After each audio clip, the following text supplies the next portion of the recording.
isolated from the outside world by walls of granite.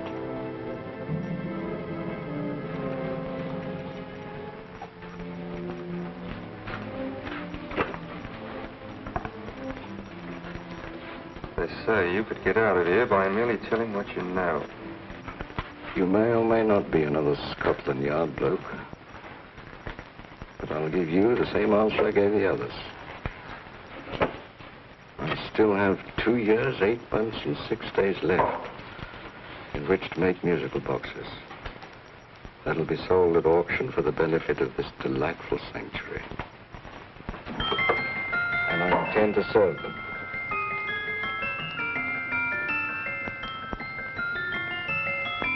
Move along. And now we come to the next object on our list, or I should say objects, because there are 3 of them. Now, ladies and gentlemen, these can be bought together or separately. Now, these beautiful little musical boxes only arrived this morning, and I didn't intend to put them on the auction block until later, but I'm going to sell them now. So, good friends, as our old pal Mark Antony used to say, lend me your ears. And what do you hear? Right.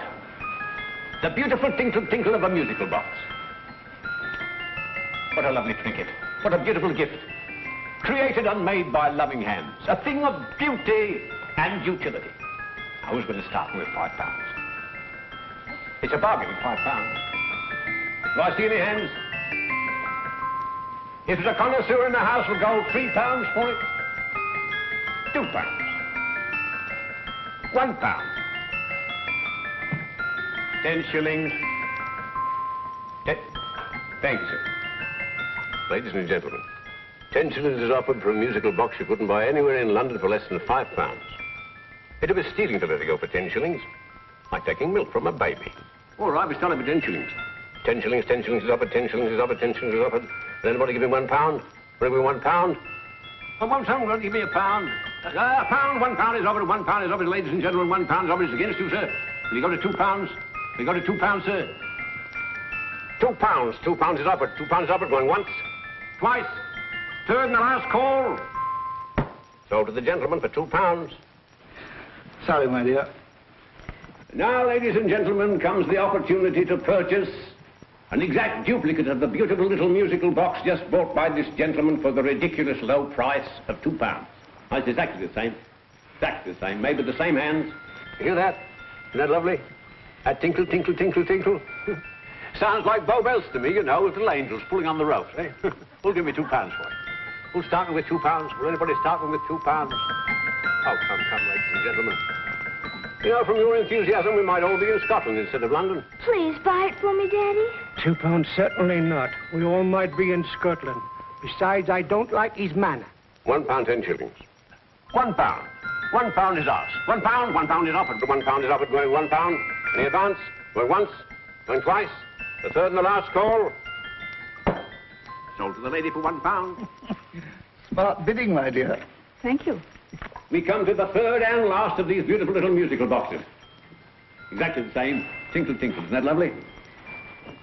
Ladies and gentlemen, I don't bring you here to gull you and swindle you. This is the exact replica of the 2 I just sold before.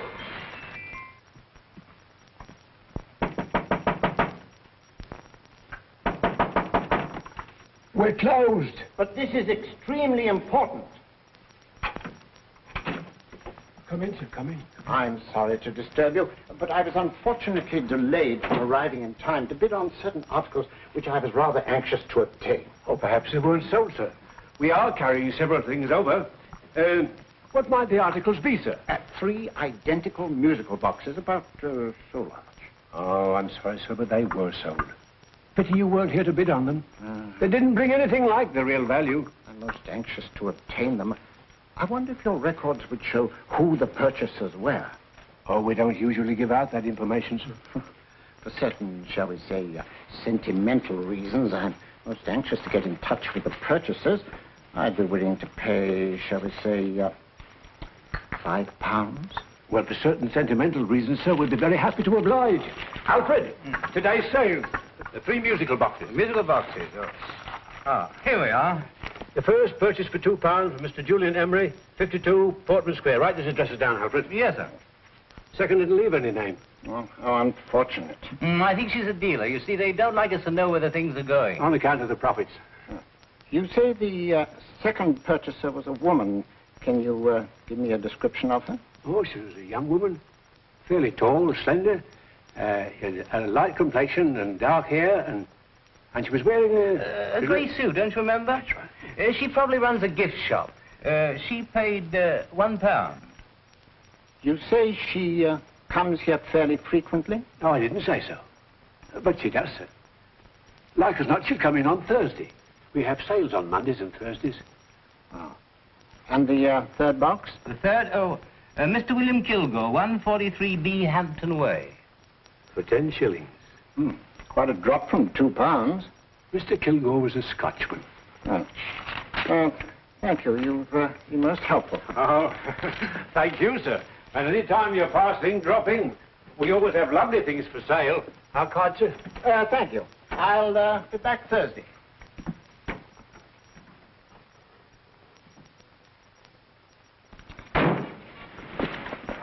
The message reached us too late. Musical boxes are being sold. Well, let's get out of here.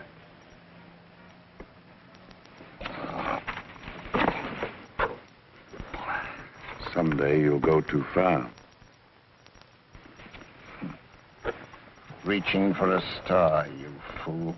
Yet a fool may touch a star, Colonel Cavanaugh, if he but reach high enough. But not possess it as you would. The musical boxes, they're being sold. What a pity for you, my dear Colonel.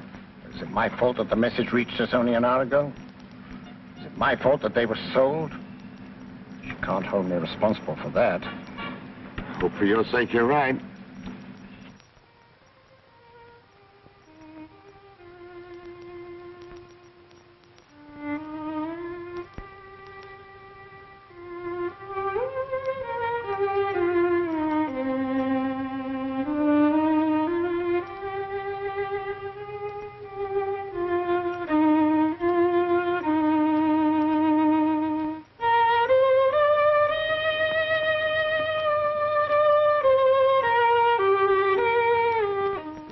Upon you tonight at 7:45, a gentleman who desires to consult you upon a matter of the very deepest moment. Remember that letter, Holmes? It was written over 2 years ago. An interesting case, devilishly interesting. Irene Adler. What a striking-looking woman from the brief glance I had of her. Seems only yesterday. What charm. What poise, and what a mind. Sharp enough and brilliant enough to outwit the great Sherlock Holmes himself. I take it the new issue of the Strand magazine is out, containing another of your slightly lurid tales. Indeed. What do you call this one? I call it A Scandal in Bohemia. Not a bad title, eh? If you must record my exploits, I do wish you'd put less emphasis on the melodramatic and more on the intellectual issues involved. More on the What do you mean by that? Well, I do hope you've given the woman a soul. She had one, you know. By the woman, I suppose you mean Irene Adler. Yes. I shall always remember her as the woman.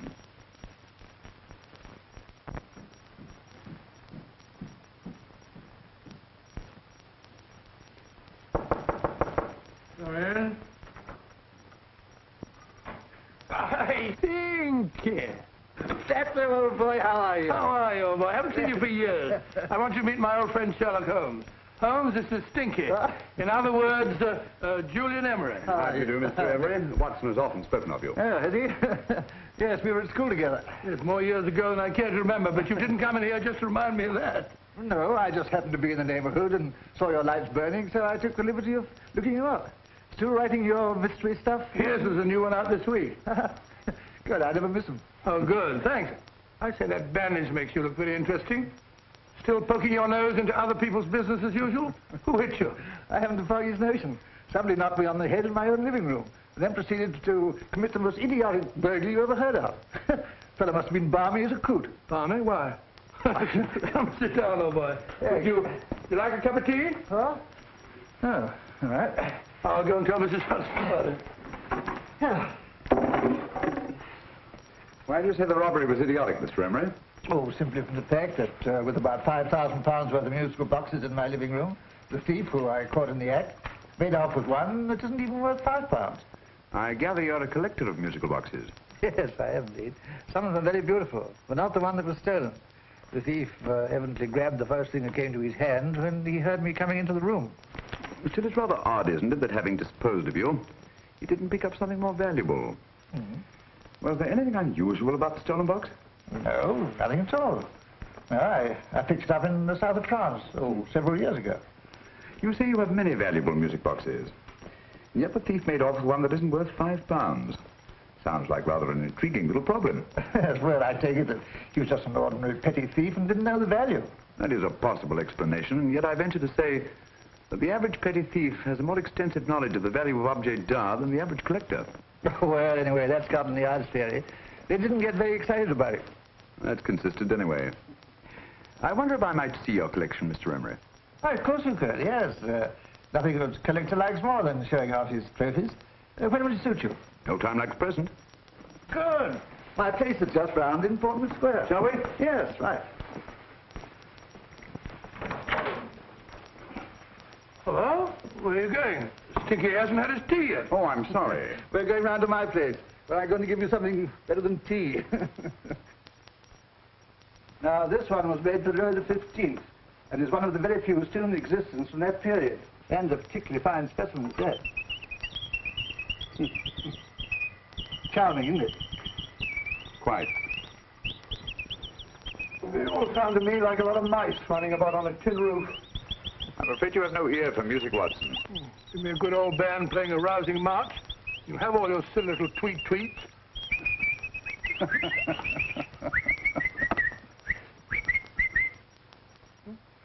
Another room. Is this me?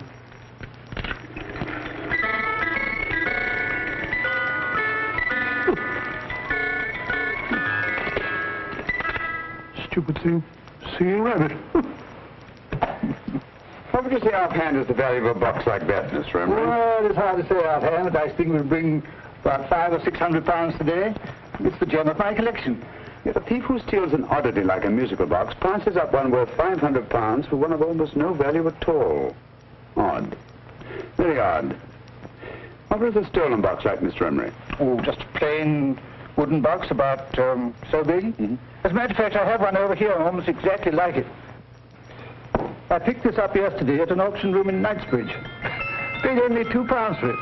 Of course, I wouldn't in the ordinary way add one like this to my collection, but the tune intrigued me. I'd never heard it before.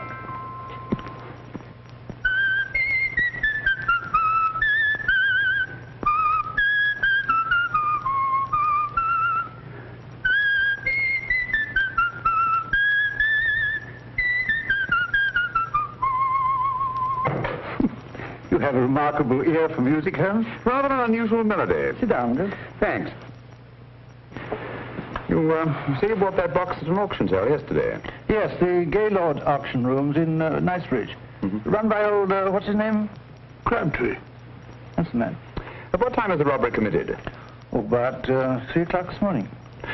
You know, Mr. Emery, that box and the robbery might well be cause and effect, especially since you say that the stolen box outwardly resembles this one a great deal.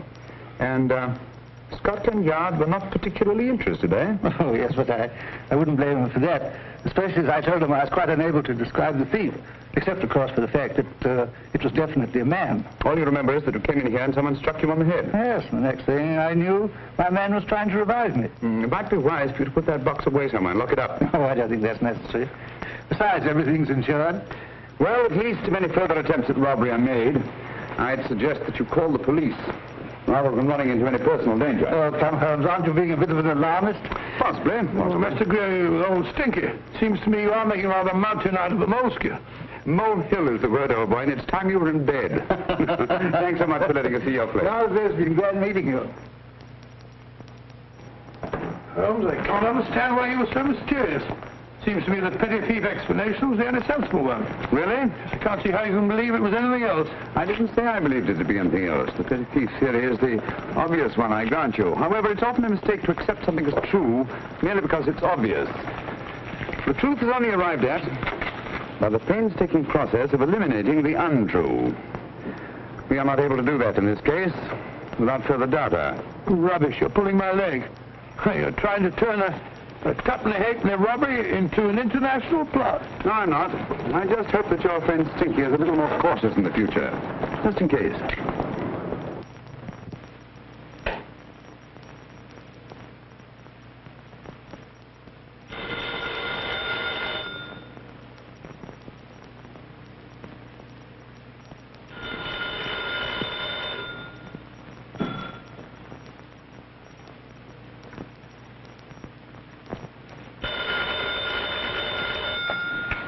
Yeah?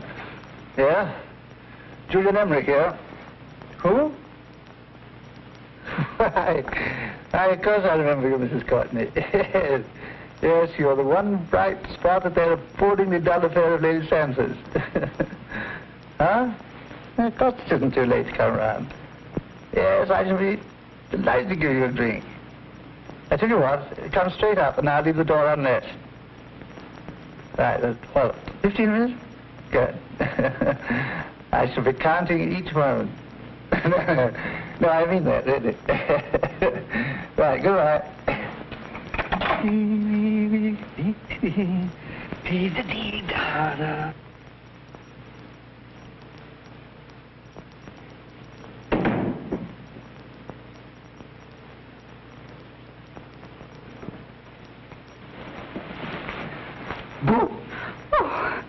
You startled me. Did I? Yes. Must be the pixie in me. I know I shouldn't have called you so late, but I was at a party just around the corner, and I remembered your invitation to see your collection of musical boxes. My dear Mrs. Courtney, the pleasure is all the greater for being so unexpected. My friends call me Hilda. Thanks. Mine called me Stinky. Stinky, how quaint. Oh, what a perfectly wonderful collection of musical boxes. You know, when you told me you had a collection, I had no idea it was so attractive. Yes. They appeal to the ear as well as to the eye. Oh, what a plain little one. Why, it looks just like a country cousin amid all this grandeur. No. You mustn't underestimate the country cousin. Only last night a burglar broke in here, and with all these to choose from, went off with one very much like it. Really? Yes, I don't mind the loss of the box so much, but I do resent this crack on the skull. But it makes you look so interesting. Oh, do you think so? It's funny, that's what old Fatso said. Fatso? I mean, Dr. Watson. He was here this evening with a friend, Mr. Holmes. He's interested in my collection, too. Sherlock Holmes? Yes. Do you know him? I've heard of him.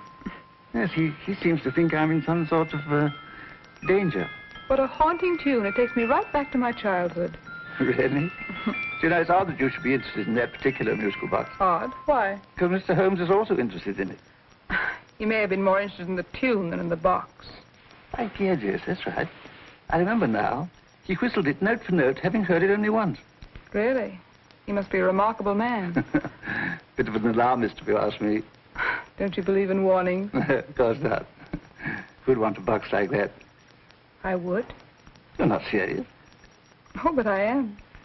Well, you put me in a very awkward position. I'm a collector, you know. And the collector buys but never sells. But if the price were high enough... The price has nothing to do with it. It's the principle of the thing. Yes, well, we haven't had our drink. No, thanks. I must be getting along. Must you really? I'm afraid so. You're not walking out on me, are you?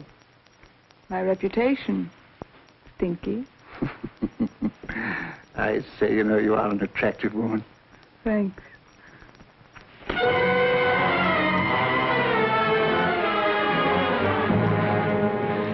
You fool. I told you to wait outside.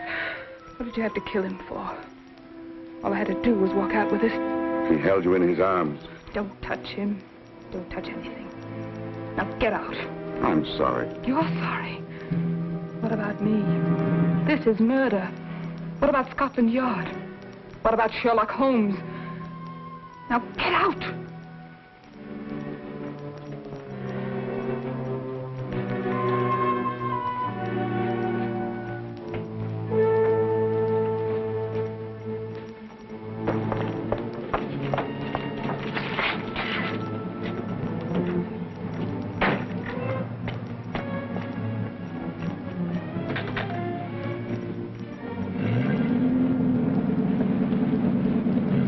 get it?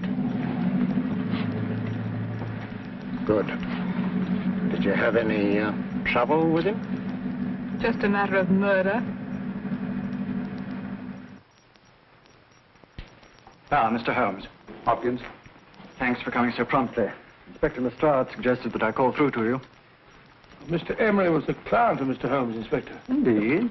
You didn't mention that when I telephoned you, Mr. Holmes. Well, not exactly a client, Inspector. Sergeant Thompson? He was killed between the hours of 11 and 2 o'clock this morning, Mr. Holmes. Must have been someone he knew, someone of whom he had no suspicion. Poor old Stinky. It's all my fault. I should have prevented this. Well, there's no time to start talking about that now, Doctor. Apparently it's gone. That's the second attempt on the musical box that Emery bought at the auction sale. And this time it was successful. But that box was only worth £2. It was worth a man's life, Watson. I think we'd better pay a visit to Gaylord's auction room and that fellow Crabtree. Inspector, may I suggest that you make a complete search of this flat for a small, plain, musical box about that size? Thank you. Come on, Watson. You say the first box went to Mr. Julian Emery. The second to Mr. Kilgore, 143B Hampton Way. And the third to the unidentified young lady who presumably has a shop and lives near Golders Green. That's right, Mr. Holmes. Isn't it rather strange, Mr. Crabtree, that you should have had 3 identical musical boxes all playing the same tune? Where'd they come from? Dartmoor Prison. Dartmoor? Yeah, we get a regular shipment from there every month. The inmates manufacture them. Well, they make all kinds of things, you know, pipe racks, waste paper baskets, musical boxes. Did you happen to notice if anyone showed any particular interest during the auction in the purchasers of these 3 boxes? Oh, come now, Mr. Crabtree. This is very literally a matter of life and death. Well, since you put it that way, Mr. Holmes, there was a gentleman came in here about an hour after closing time, and he was in an awful state, he was. He gave me £5 to tell him where the boxes had gone to. He said they had a sentimental value for him, sir. Expensive sentiment. Can you describe him? He was tall, distinguished looking, and he had grey hair and a moustache. He was quite a gentleman, sir. What was his reaction when you were unable to supply him with the address of the young lady who owned the shop? I told him the young lady usually come back on Thursday. He said he'd come back on Thursday. Now, that's tomorrow. Thank you, Mr. Crabtree. You've been very helpful. Thank you. Come along, Watson. Where are we going now, Holmes? To the home of Mr. Kilgore, the man who bought the 3rd box.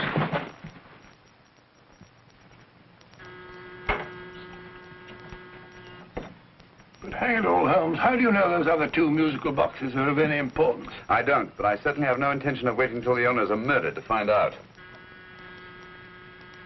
No one at home. I hope that's the explanation. I'll have a look through this window.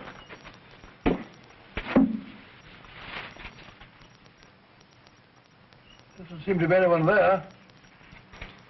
The whole place seems deserted as far as I can see. Yes. Mr. and Mrs. Kilgore at home? No. When do you expect them? Oh, in an hour or so.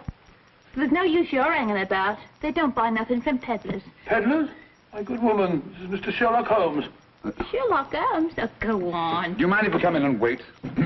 My business is rather urgent. Well, I've got to go out and do my shopping. And I don't know if Mrs. Kilgore'd like any strangers nosing about. Quite all right, I assure you. Well, I've got to be off. You're too white in the parlor. And no smoking either. Mrs. Kilgore says it smells up the house. Funny old girl, Holmes.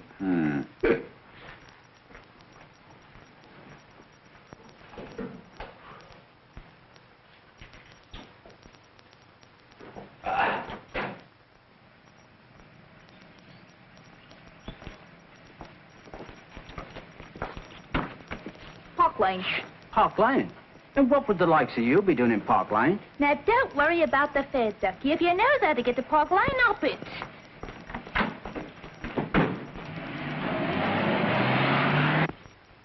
You know, Holmes, I've been thinking. There must have been something hidden in that box of old Stinky's. Stolen jewelry, possibly. What's up, Holmes? Listen. What's this, the steam in the water pipes?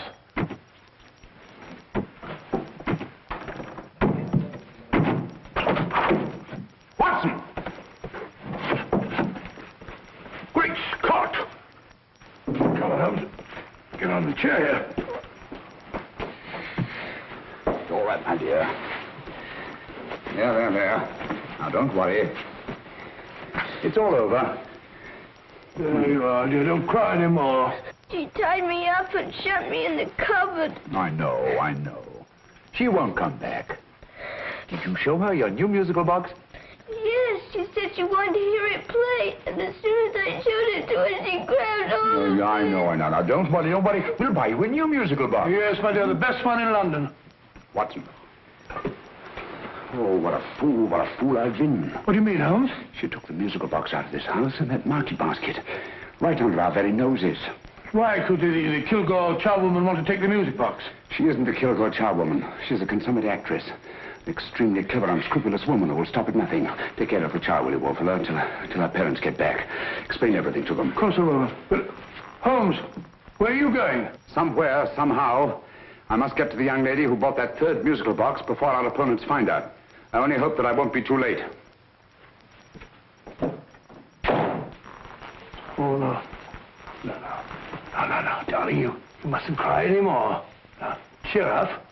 Would you like to hear old Uncle make a noise like a duck?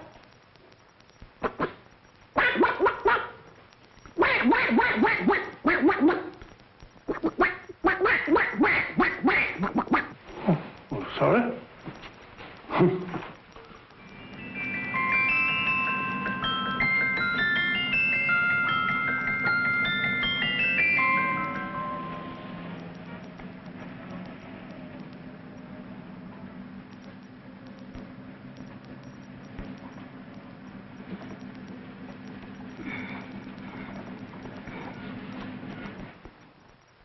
Now, ladies and gentlemen, how much am I offered for this beautiful lace Dresden china figurine?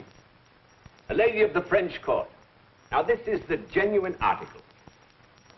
What a beautiful ornament for your mantelpiece. Or you could use it as a centerpiece on the dining room table. Now, will somebody start me for £10? Will somebody start me for £10? £8? £7? All right, £5 is offered, £5 is offered, £5 is offered, £5.10, £5.15, £5.15. £6 is offered, £6, going once, going twice. The third and the last call, have you all done? Sold to the lady from Twickenham for £6. Next, we have a real museum piece, ladies and gentlemen. A fine 19th century doll. A costume and exact replica of the holiday clothes worn by the Hungarian peasant women. Now, ladies and gentlemen, an article like this would cost you from £15 to £20 in a West End shop. I'm not going to ask you for anything like that. Who'll give me £2 for it? £2. Anybody offer me £2? £2 for the Hungarian? £2? £1. What? Anybody give me £1? Anybody offer me £1 for the doll? £1 is offered, ladies and gentlemen. £1 is offered. Now, I'm not going to waste your valuable time or mine in trying to get one half of what this beautiful doll is worth. If the young lady can steal it for £1, that's her good fortune. So it's going once, it's going twice, the third and last call. Any more? Sold to the young lady for £1. And now, ladies and gentlemen, may I draw your attention to something which may be a great surprise to you, worthy of any collection. The only other one like it is in the British Museum. It's a Ming vase of the 7th dynasty. This vase lay in a large collection somewhere outside Rome for over 2 centuries, I understand. It was discovered there by the noted antiquarian, Sir Andrew Coppleston. Now, some of you may remember Sir Andrew Coppleston. Besides being a noted traveller and antiquarian, he's also a gentleman rider.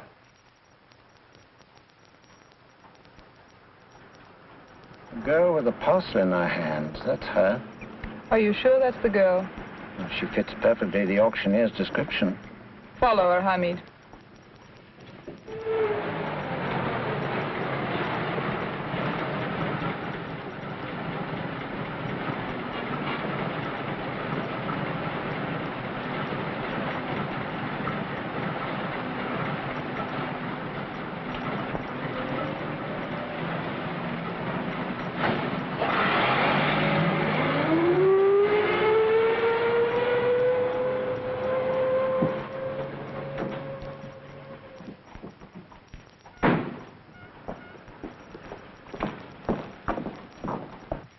Lovely, dear. And only £1. We can get at least 3 for it. Easily. I'll go make some tea. I could do with a cup. Right.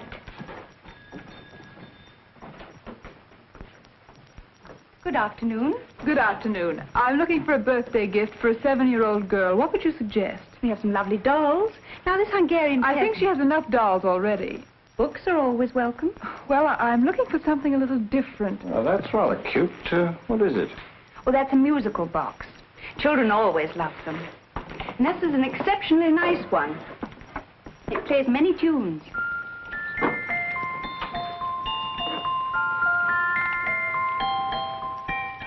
Have you any others? Yes. If you'll just step this way. I have only 2 left.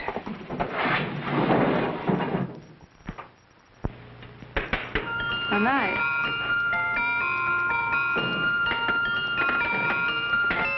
Are you sure this is all you have? I'm sorry. They're rather hard to find, you know. That's our entire allotment. I did have one other, but I sold it earlier this afternoon.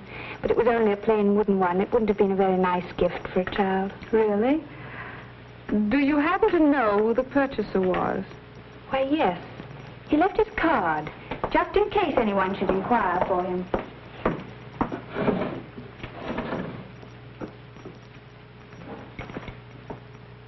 How interesting. I'm sorry, but I'm afraid I'll have to look a bit further. Thank you anyway. Good afternoon. Thank you.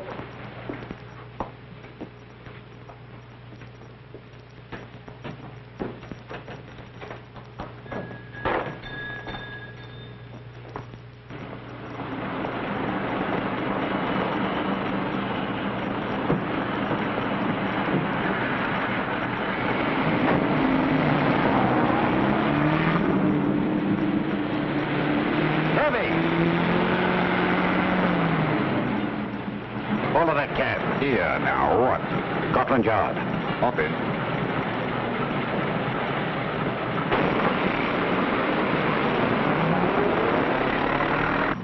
Sherlock Holmes. I might have known. We thought we were the hunters, instead of which we're the hunted. We've been fools. We played right into his hands. Of course. He's had us followed. Don't look.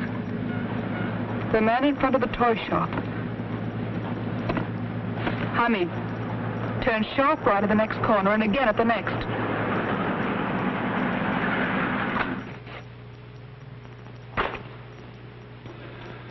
No photograph of her, Commissioner, as I expected. She's not a known criminal. But how do you expect to know if you do find her? After all, she was disguised as a charwoman. Don't worry, old fellow. If I ever see her again, I'll recognize her. Well, it won't be long till we know who they are and from where they operate. Who's covering them? Sergeant Thompson's following them, sir. They won't get away from him. He's a good man. We could have arrested them at Clifford's toy shop if we had any proof. But we know that they killed Emery. Proof, my dear fellow. We must have proof. We've x-rayed it, sir. There's nothing whatever concealed in the box. We'll have a look at the plates.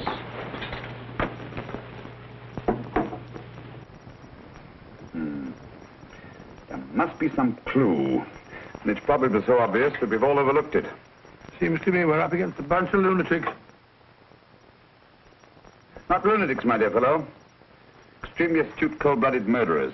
What can these little musical boxes have in them that's so important? Don't forget, they were made in Dartmoor prison. You can smuggle stuff into prison, but not out. You want us to break the box apart, sir, to see if there's anything the X-ray hasn't caught? No, not yet. Do you mind if I take it? Certainly. Thanks.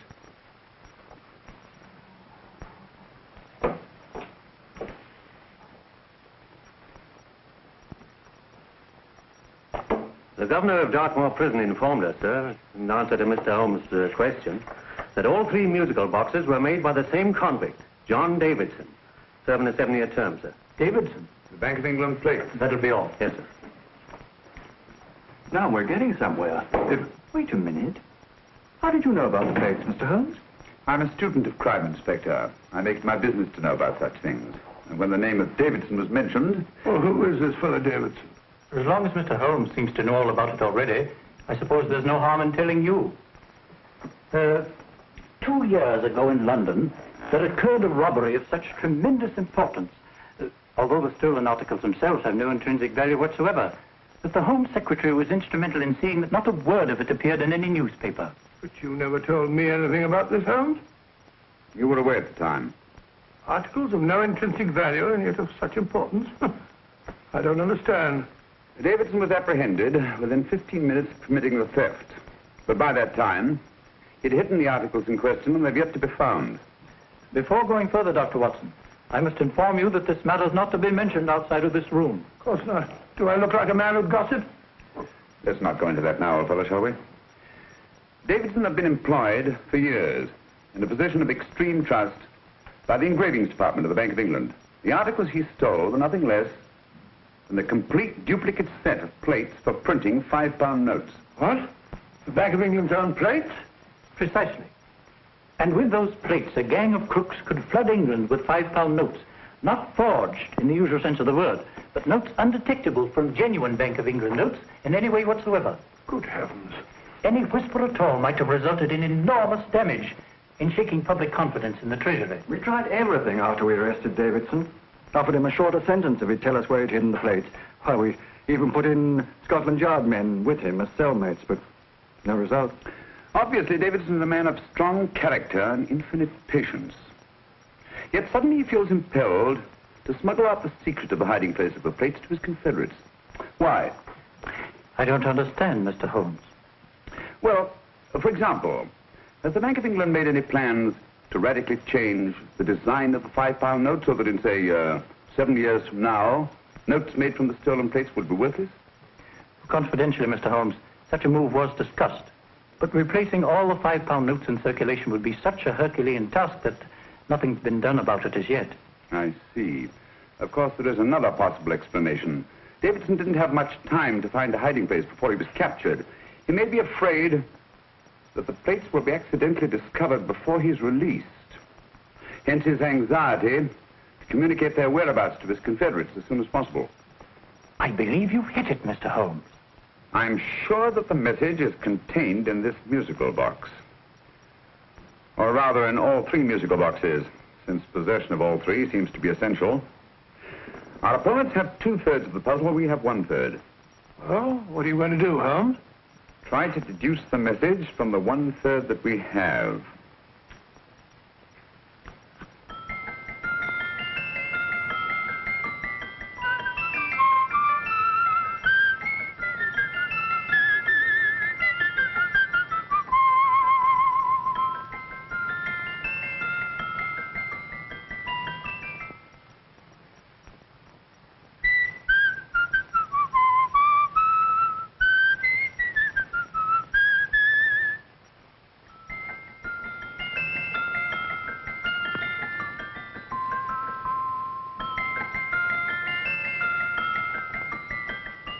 It's the same tune as the one played by Emery's musical box. And yet it's different. Sounds the same to me. The tune. Somehow the tune is the key to the mystery. It must be the tune. Otherwise, why use 3 musical boxes to convey the message? Why not collar boxes or shoe boxes? Yes? Oh. It's for you, Inspector. Oh, thank you, sir. Inspector Hopkins speaking. What? Where? Golders Green Station reports they've just found Sergeant Thompson's body. From the tire marks on his clothes, he was apparently run over by a taxi. What an unfortunate accident. Not an accident, my dear fellow. I'm afraid it's murder. You never know just who you're going to meet when you're walking down a busy London street. Mrs. Orchid, Mrs. Brown, any subject of the crowd. Oh, you never know just who you're going to meet. So you better hold your topper in your hand, just in case you meet a lady on the Strand. Girls will think you're kind of sweet, and your day will be complete. Oh, you never know just who you're going to meet. Now, a gentleman is judged by his appearance. Yes, a gentleman is judged by how he talks. Now, he's much better off when he's acting like a top, especially if he's taking him a walk. What on earth is this outlandish place? A rendezvous for actors. Actors? Buskers, old boy. You've seen them 1,000 times. Actors who entertain the queues, waiting outside theaters.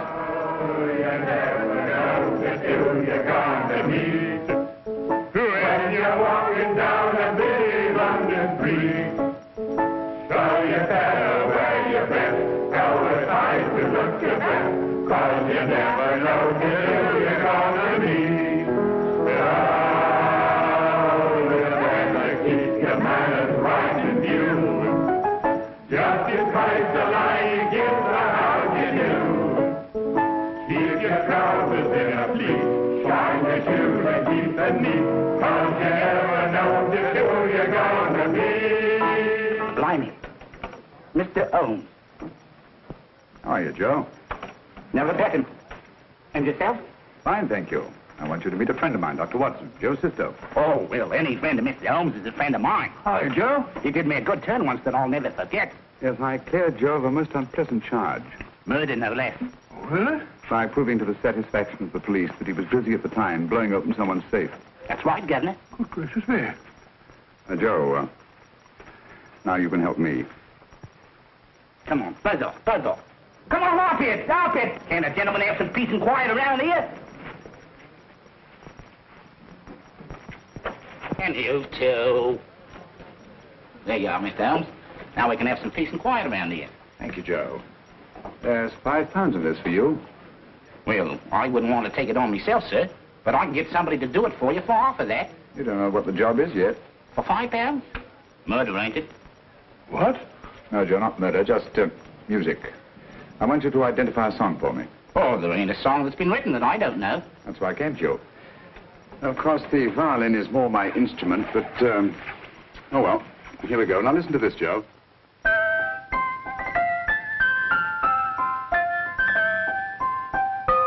Wait a minute. You're playing that wrong. That should be E natural, not E flat. You know the song? Oh, yes. It's an old Australian song called, The Swag Man. But you're playing it all wrong. That's what I hoped you'd say. Now listen again, Joe.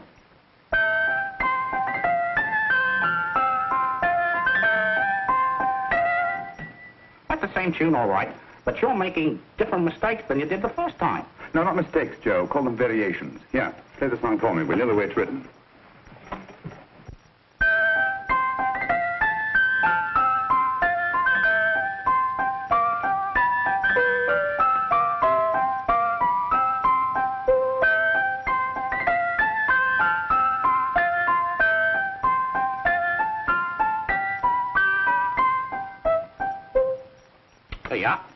Thank you, Joe. What's it mean, Holmes? You onto something? Perhaps. I don't know yet. It's probably a code of some sort. Joe? Could you write the song down for me? The way it was originally written? Oh, sure, Mr. Holmes. But it'll take a few minutes. Mm-hmm. Here, Mabel. Pale ale. Come on, off to it. Along with it.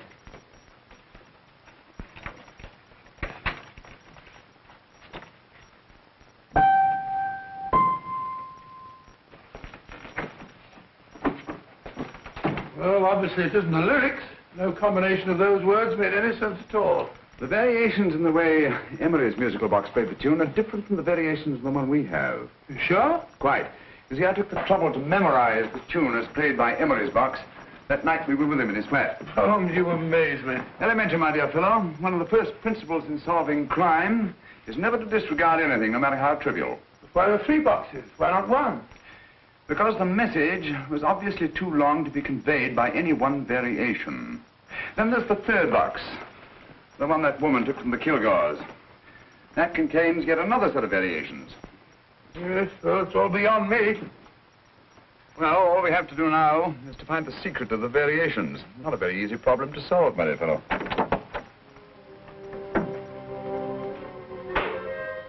Hello. What's up? We've had company. I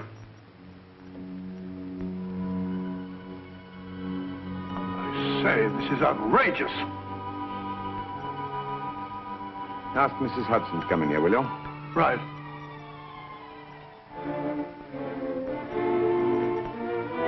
Mrs. Hudson? Yes? Oh, there you are. Will you come up here at once, please? Oh, coming, sir.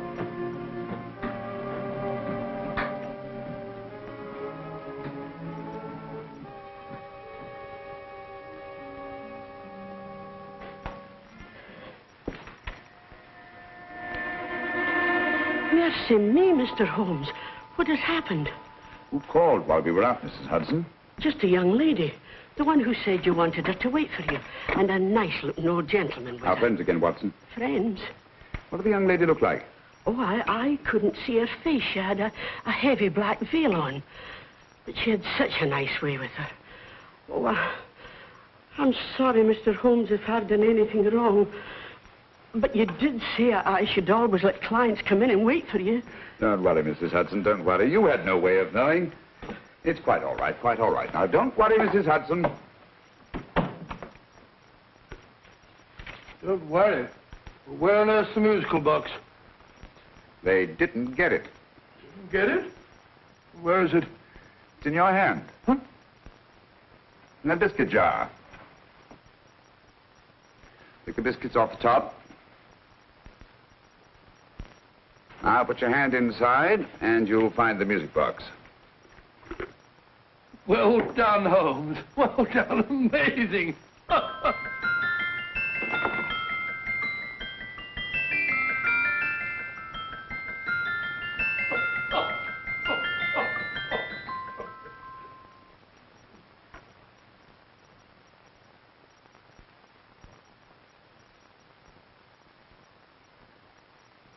Whew. Nice fresh smell. Like a pub after closing time.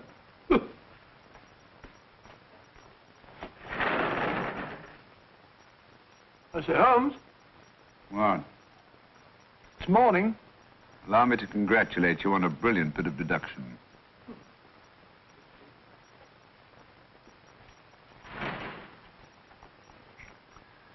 It's not a transposition, not a polygraph transposition, not a trigraph, nor any known form of decoding. How about the Morse code? Have you tried that? Yes, at about 3 o'clock this morning. I'm sorry, old man. I was only trying to help.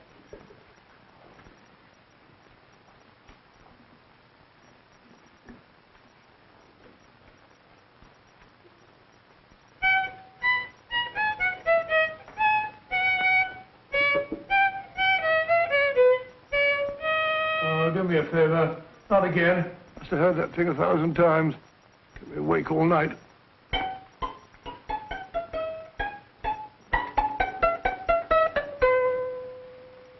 Not a very distinguished composition, I grant you.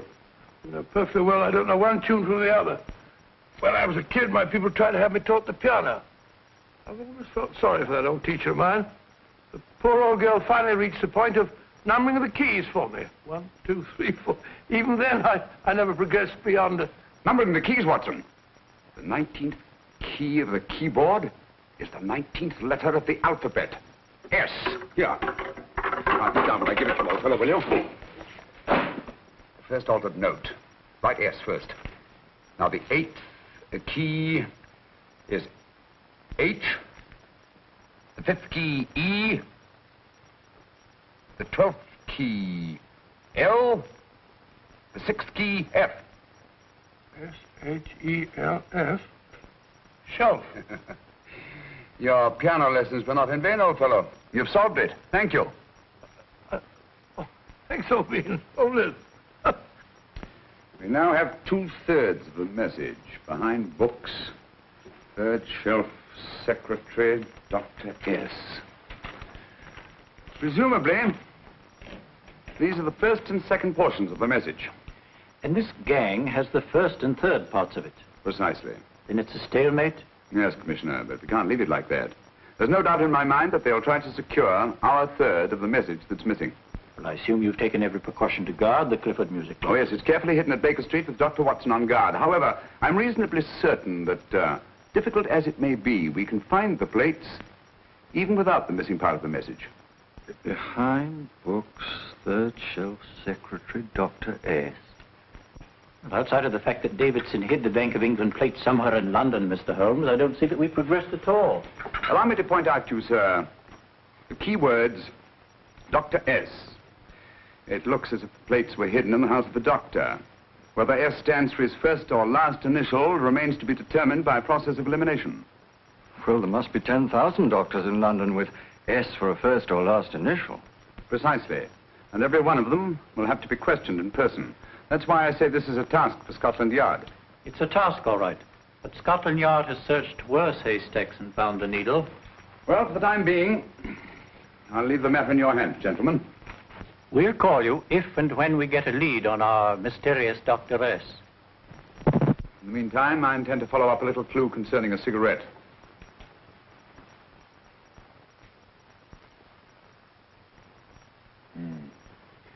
You're certain of the identification of the tobacco?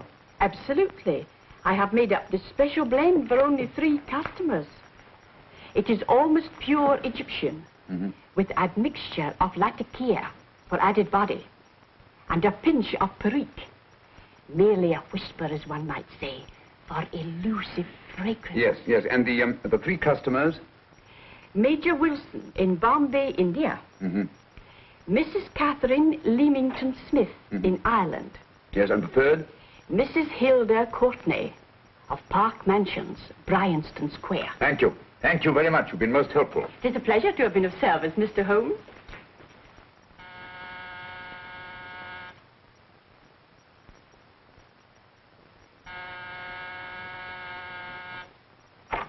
Yes? Mrs. Courtney? Yes. My name is Sherlock Holmes. Oh, do come in. Thank you. I've heard of you, of course, Mr. Holmes. I believe we have a mutual friend in Sir Edward Brookdale. He's spoken to me of you quite often. Indeed. And to what good fortune am I indebted for this visit? I think you know Mrs. Courtney. Well, I did get a summons for speeding last week. But outside of that, I don't think I'm of any interest to the police. Oh, come now, Mrs. Courtney. You seem to forget that you and I have met before. I'm sorry. I'm sure I would have remembered meeting the great Sherlock Holmes. Please sit down. Thank you. You say we met before. Yes. At the home of Mr. and Mrs. Kilgore, 143B Hampton Road. Kilgore? I don't think I know anyone of that name. Well, I didn't say you knew them. As a matter of fact, you called on them when they were out. I don't understand, Mr. Holmes. Really? And you were dressed rather differently. Indeed. Cigarette? Thank you.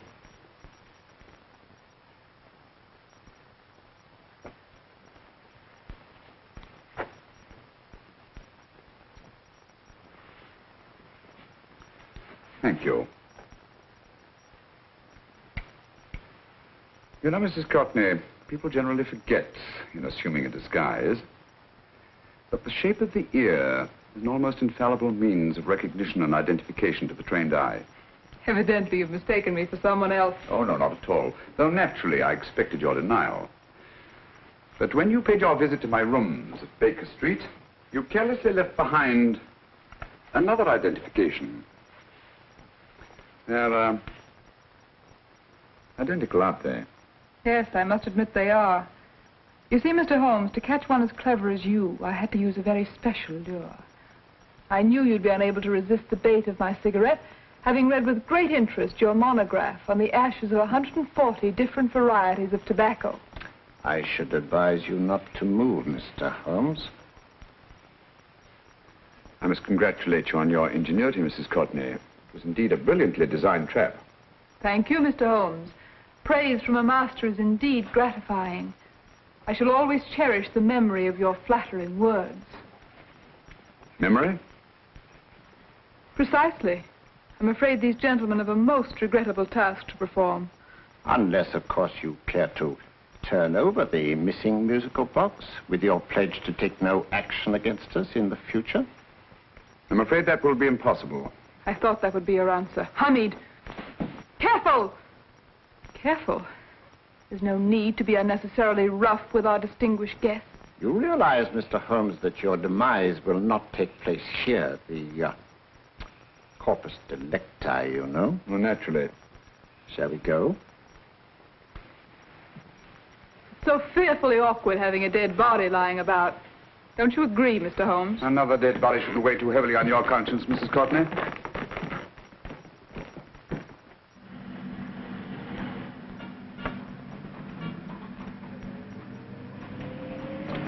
You mind if I have a cigarette? Don't see why not.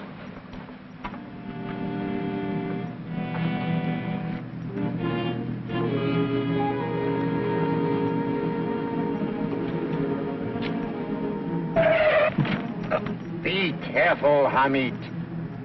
It's the brakes, they bind. Thank you, Colonel Kavanagh. It's very considerate of you.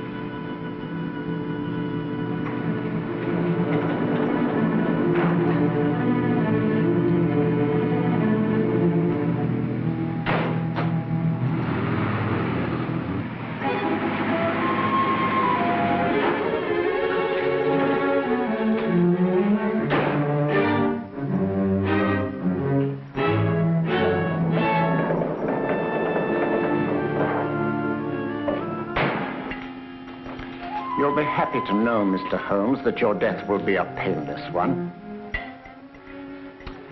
Hamid, attach this to the motor of the taxi. That little attachment, my dear Mr. Holmes, contains the deadly fluid known as monosulfide. The Germans use it with gratifying results in removing their undesirables. Start the motor.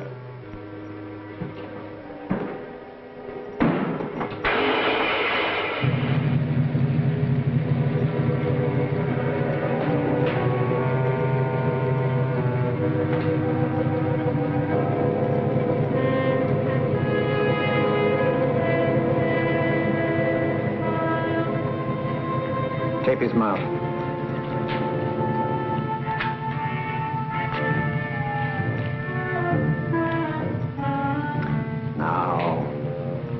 Up with him, Hamid.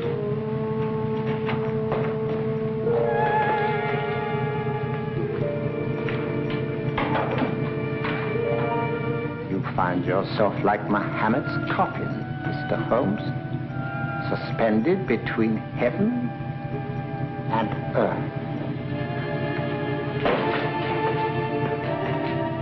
Plenty of fuel in the tank? Good.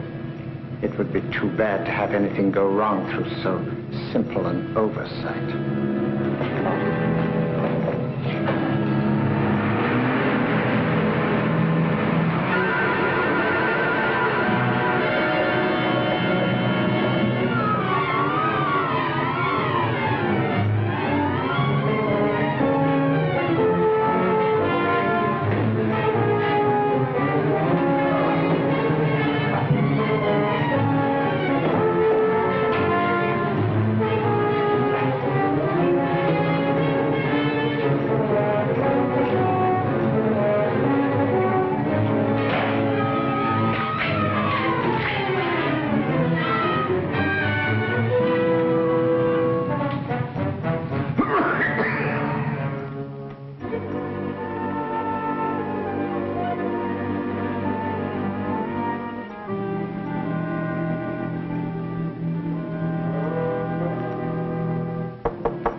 Good afternoon. Mr. Sherlock Holmes? No, I'm Dr. Watson. Oh, of course, Dr. Watson.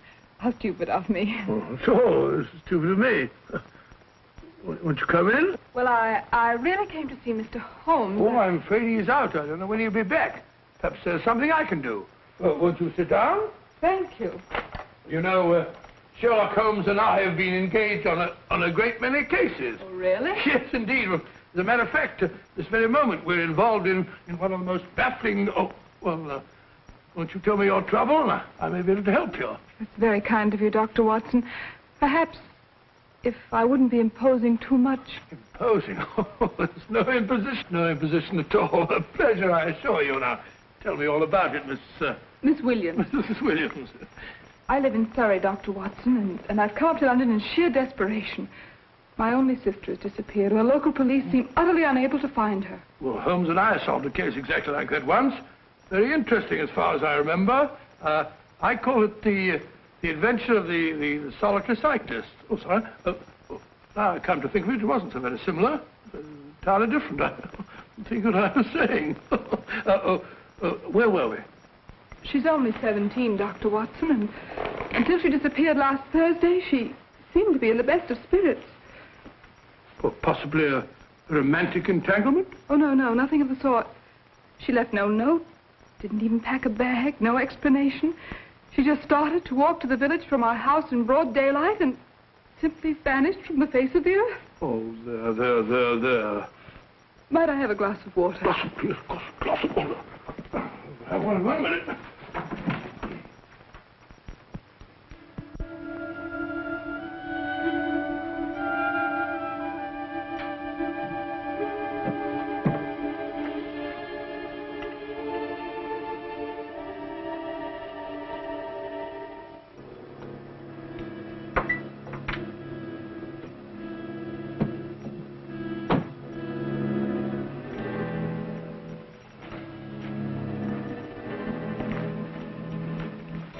There you are, my dear. Thank you, Dr. Watson.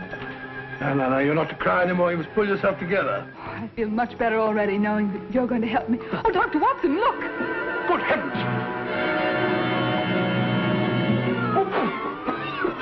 Get through the fire brigade, quickly!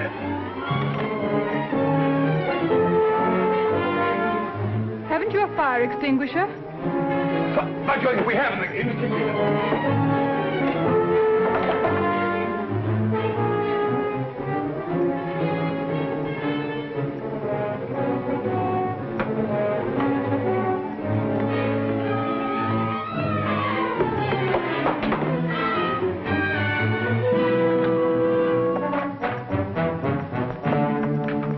Don't you worry, Miss Williams. We'll have this thing out in no time.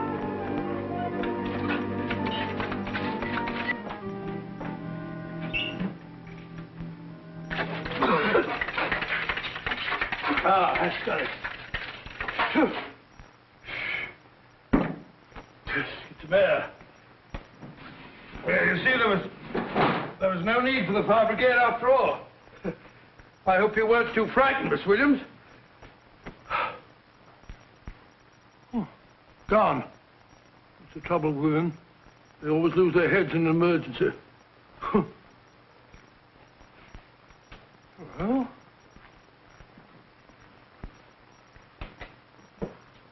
a musical box. Great Scott!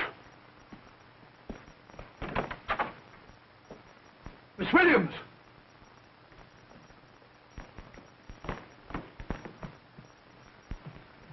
Well? Good. And Holmes? By now, Mr. Holmes has no doubt exchanged his violin for a harp.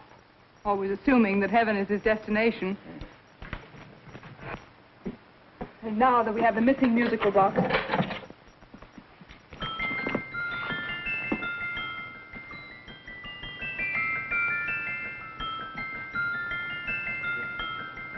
Nineteenth note. 19th letter. Yes. He hasn't been there, you say? Holmes, where on earth have you been? I've been trying to get you at the club, at Scotland Yard, all over London. You're looking for me in the wrong places. Holmes, terrible things happened. I've been duped. That woman, she made a complete fool of me. Well, what do you mean? Well, she came here, let off a smoke bomb. I thought the whole place was on fire, and my first thought was to save the musical box. No need to say any more. She has the box. Yes. Don't blame yourself too much, old fellow. She's an extremely clever antagonist. Smoke bomb, you said? Well, you can console yourself with the thought that your charming friend is at least a reader of yours. What do you mean? If I remember correctly, you wrote about my little experiment with smoke and the cry of fire in a story you entitled A Scandal in Bohemia, which has just appeared in the Strand magazine. All right, old boy. Don't rub it in. Well, it may cheer you up to know that you made a fool of me, too. That cigarette stub was planted here for one express purpose. We're going to bandaging around this place. Bandaging? What's the matter, Holmes? You hurt? Explanations will have to wait until later. At the moment, we're faced with a problem which I fear is insurmountable. Come over here, old boy, will you? Right. Our opponents are in possession of all three parts of the code. And here are we, while the Bank of England plates pass into their possession. Cheer up, old fellow, cheer up. As Dr. Samuel Johnson once said, there's no problem the mind of man can set that the mind of man cannot solve. What's that, old fellow? I was just quoting Dr. Samuel Johnson. He said there is Thank you, Watson. Thank you. Leaving the front reception room, we come into the main hall, where Dr. Johnson was in the habit of passing through to have his meager meals in the dining room opposite, in company with his friend and biographer, James Boswell. We will now pass up the stairway, which remains in its natural wood finish, just as it was when the good doctor was here. The framed etching on the wall is believed to have been presented to Dr. Johnson by the distinguished painter, Sir Joshua Reynolds. I've been told here that that picture was given in by Mrs. Thrale, and it's definitely not a Reynolds. Is that important, my dear? Oh, I'm sorry. This way, ladies and gentlemen, please, this way. Move along, children, move along. The secretary's not on this floor. Patience, Hamid. I've a feeling My that... dear Colonel, with Sherlock Holmes out of the way, what could go wrong?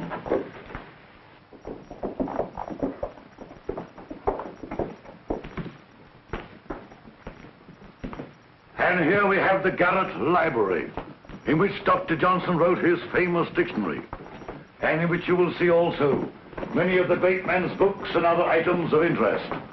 Step forward, ladies and gentlemen, please, step forward. Standing in the corner is the secretary, which contains many of the original works by the literary genius. On this table, Dr. Johnson's cat, Hodge, used to sleep while his master worked. A strange thing about this cat, ladies and gentlemen, was its love of oysters. They do say that the dear doctor often went hungry to find the cat that delicacy. What a pity. Now we will visit the grey room, which is immediately below us, in which you will see the very bed in which Dr. Johnson died. What did he die of? Gout. Just gout. This way, ladies and gentlemen. Mind the steps, please.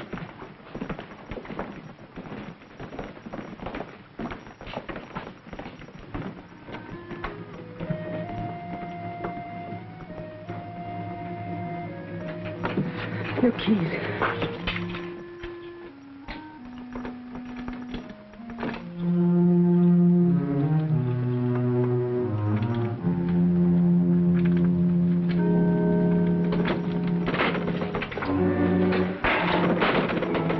Third shelf up.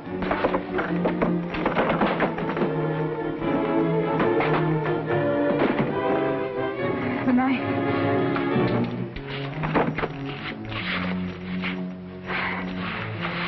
Gentlemen, the Bank of England plates. Well, Mrs. Courtney, so we meet again. No, I shouldn't do that if I were you, Colonel Cavanaugh. I must congratulate you, Mr. Holmes. You're far more clever than I thought. Thank you, Mrs. Courtney. Praise from you is indeed gratifying. I shall always cherish the memory of your flattering words. Memory? Oh, thank you. And now I have a most regrettable task to perform.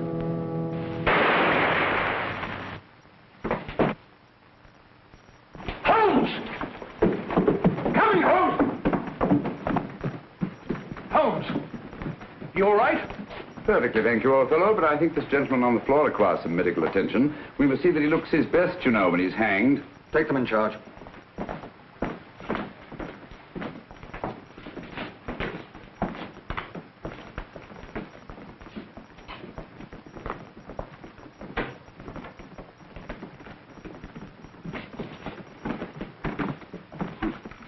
A brilliant antagonist.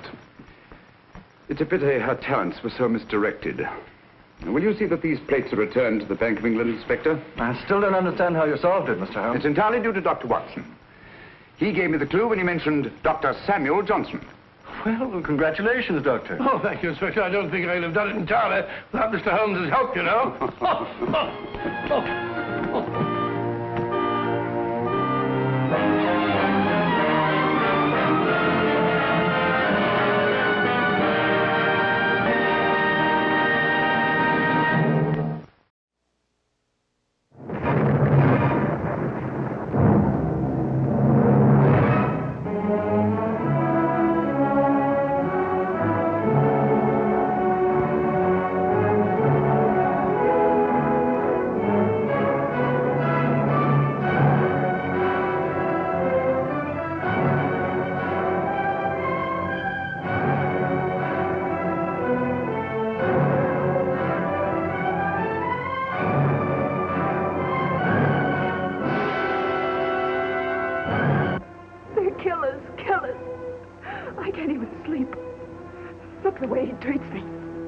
He saw the danger signs, but he wouldn't heed them. For him, there was no way out. He couldn't drop her. She was in his mind, in his blood. And if loving her meant tangling with a killer, he was ready for that too. I wanted to reach you. I wanted to talk to you. Oh, so it was me all the time. Between you and I had it all wrong. So it's not the way it looks. Is it, baby? No, it's not the way it looks. Tramp. Tell me all about it. Tramp. Cheap little no-good tramp. If you don't like the whole thing, say so. Call it off. I'm not taking any shortcut. It's a two-way split. I figured it all out. One for you, one for me. Cut your half any way you like. In a pig's eye. And you're working without me? A holdup on an armored car. It hadn't worked in 28 years. Everything laid out. Everything ready. The oil truck. The ice cream wagon. The men planted inside the ground. Every move planned and timed to the split second. Would it succeed? Could it succeed?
Hello, boss. Hiya, Nora. Hi, Eddie. Afraid you were going to be late. Well, how you betting on this legal battle? Think they'll put the old lady away? Now, quote the odds as soon as I look over the layout and ditch that heater.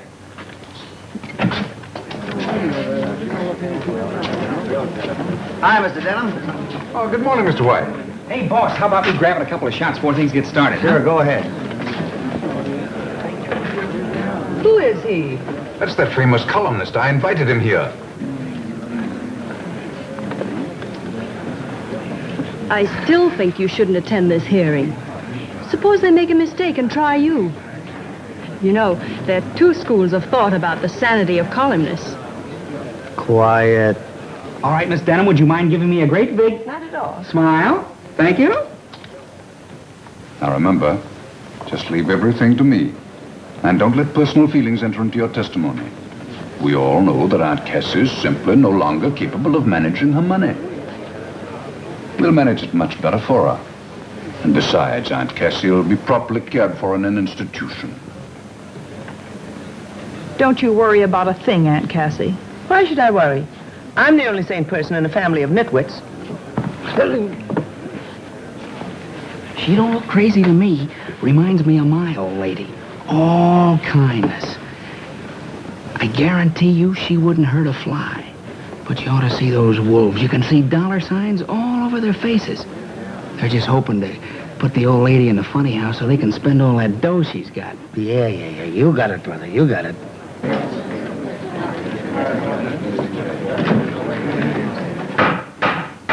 Hear ye. The Honorable the Supreme Court in and for the County of New York is now in session. Judge Moore presiding. We will proceed with the sanity hearing of Miss Cassandra Denham. This action is brought by Attorney Garson Denham, and in behalf of himself and other relatives of said Cassandra Denham, who allege that the defendant is incompetent and physically and mentally unfit to administer her real and personal property, and pray, therefore, that she be committed to a suitable institution provided by the state for those adjudged mentally incompetent. Mentally incompetent. You will proceed, Counselor Denham. Thank you, Your Honor.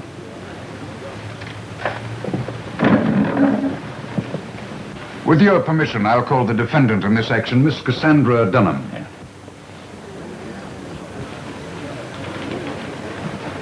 Place your right hand in the Bible. Do you solemnly swear to tell the truth, the whole truth, nothing but the truth? Why not? The truth never hurt anybody.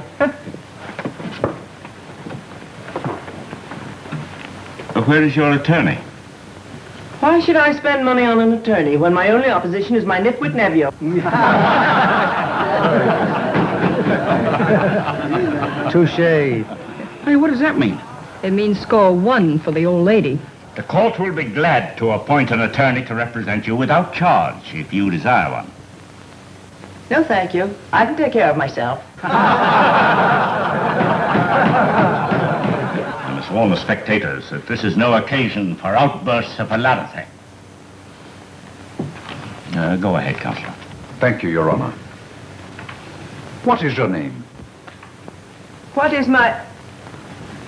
Your Honor, do I have to sit here and have my very own nephew ask me what my name is? Yes. Miss Cassandra Hildegard Denham. And what you need is a good spanking like I used to give you when you were a snip of a boy. The old lady's crazy like a fox. You will confine your answers to the questions, and the court will tolerate no further demonstrations. Go ahead, Counselor. Thank you. How much wealth do you possess, Miss Denham? Do I have to answer that question? Yes. $3 million, and I'm going to hang on to it.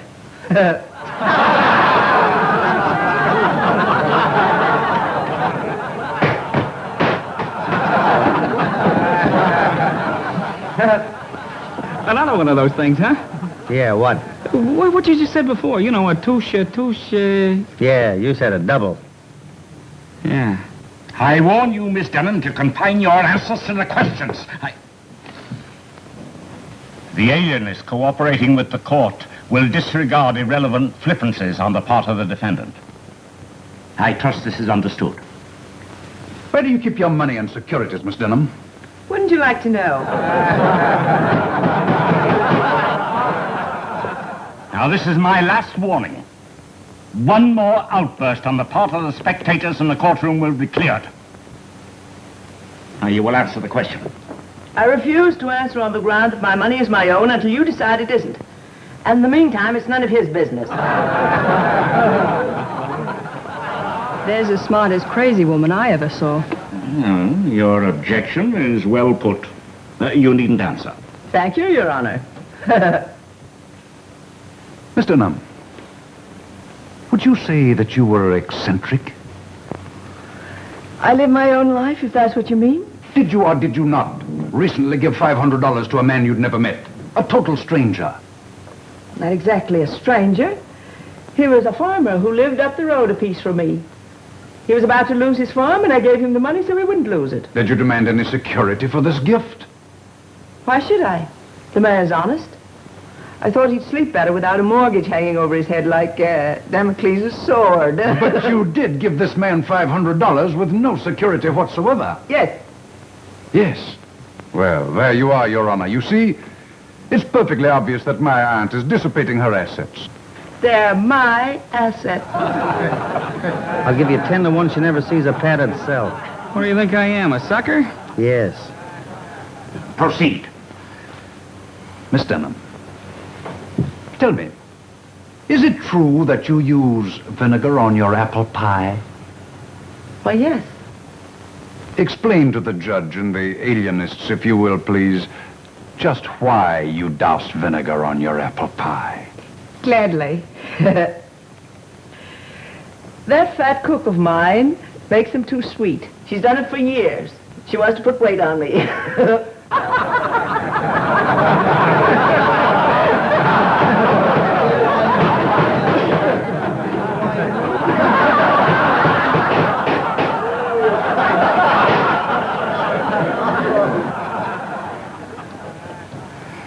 I give up, Your Honor. You should have done that long ago. This action is dismissed for lack of evidence. Hearing adjourned.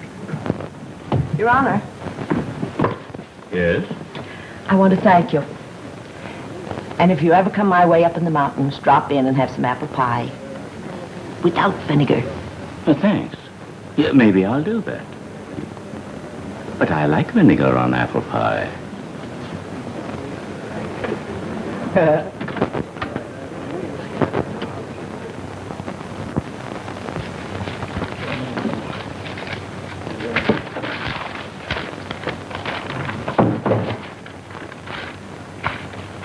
If you'd stop throwing those things around and tell me what you're looking for, maybe I could help you find it. Well, Brian, one of these days I'm going to clear off this desk. You do, and you'll be out of business. What are you looking for? I'm trying to find that Hollywood item that Danny Dover sent about a week ago. For your information, it's down in the composing room, all set up in type. Oh, Brian, I don't know what I'd do without you. Neither do I. Now that you have that problem off your mind, do you think you'd like to see a caller? Who? Garson Denham. That lawyer who got his ears pinned back last week trying to put his ad in an asylum. What does he want? Maybe he wants to put you in one. He seems sort of anxious about something. All right, have him come in, but you stay in the room when I'm talking to him. I'm allergic to lawyers. Okay. Come in, Mr. Denham. Good morning, Mr. Denham. Good morning, Mr. White. May I speak to you alone, please? I am alone. Miss O'Brien is part of me. Which part? Quiet. Have a chair, Mr. Denham. Speak freely. Thank you. You look a bit worried. I am worried, Mr. White. This letter. This letter is definite proof that my Aunt Cassandra is mentally unbalanced. Mm-hmm. I don't get it. This is just a simple invitation for you to spend a week at her place in the mountains. Yes, but she sent the same invitation to all the Denhams. And you'll notice she insists that we all arrive Friday. Friday, promptly at midnight. Now, why should she want us all to arrive at Greylock promptly on the stroke of 12? Perhaps 12's her favorite number. I tell you, there's something sinister about this invitation. You'll notice she also says that any relative who fails to show up will be eliminated from her will. Yeah, I noticed that. A sort of a command performance, isn't it? Oh, it ought to be a cozy little group. With all you Denhams gathered around the festive board with the old lady you try to put in the booby hatch. I tell you, I have a feeling that something terrible is going to happen. Oh, come, Mr. Denham, you're taking it all too seriously.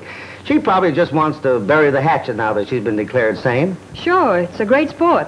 Burying hatchets at midnight, especially in people. You may scoff, but I have a premonition of death. I believe she plans to kill us all. After which she'll probably confess and say, Sheriff, I did it with my little hatchet. Oh, stop it, O'Brien.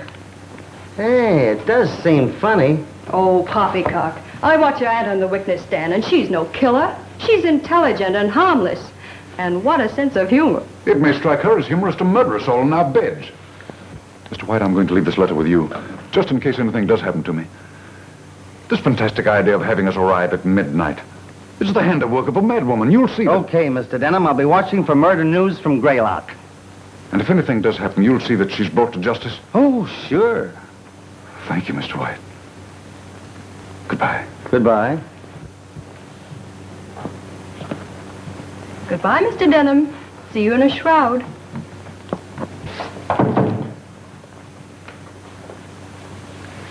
Well? You know, this has all the elements of a swell murder mystery. Greedy relatives try to toss wealthy aunt into the booby hatch so they get a hold of her money. Wealthy aunt outsmarts them and is declared sane. Then she invites them all to her place in the mountains to spend a week and tells them to get there exactly at midnight. Midnight. That midnight angle intrigues me. Forget it. How about your stuff for tomorrow night's broadcast? Midnight. Now, why should she insist on midnight? She probably saw the cat and the canary. Now, will you please go back to work? Okay, O'Brien, you slave driver. Here's the lead for the broadcast. See, I'd like to sit in on this little gathering. You know what? It ought to be funny. I wonder if I drove up there in my car to Greylock. Oh, well.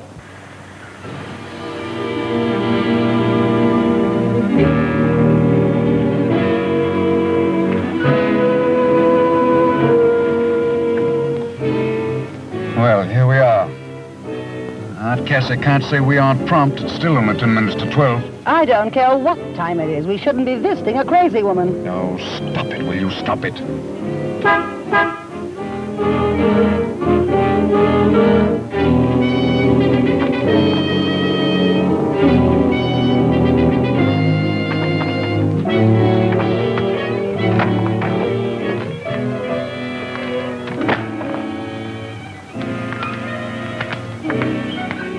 Oh, good evening, Eric.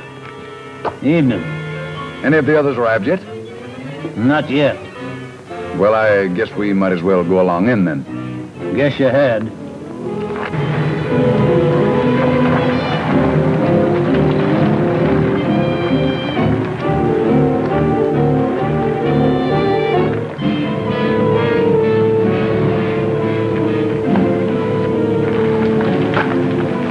Morning, Eric. Ain't morning. If 'twas, you'd be too late. Too late for what? Too late to be murdered, no doubt. I tell you, Larry, I don't like this. After all, Aunt Cassie is your father's sister. And as your father's widow, I think I ought to tell you that... That father was a bit balmy. Yes, Mother, I've heard all that before. Well, you mark my words. Oh, please, Mother, do we have to go through that again? Better go on in if you want to be with Miss Cassie when the clock strikes midnight.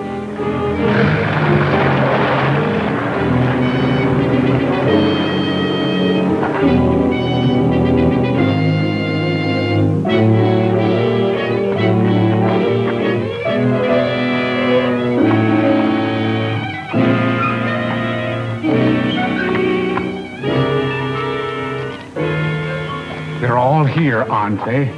I watched them come from my garden. Yeah, they're all here. Fine. Fine.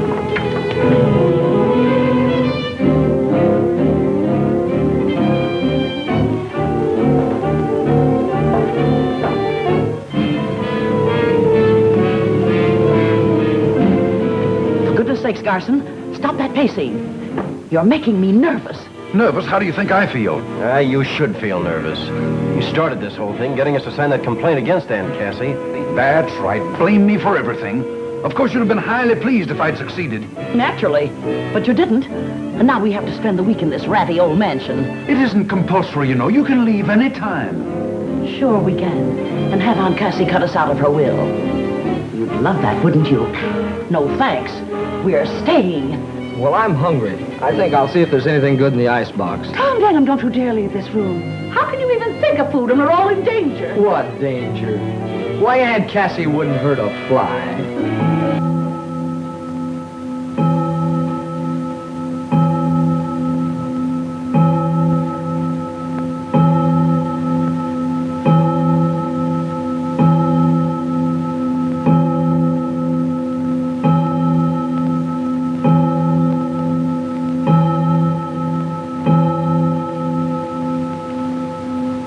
Welcome to Greylock, my precious relatives. Aunt Cassie and Cousin Mary.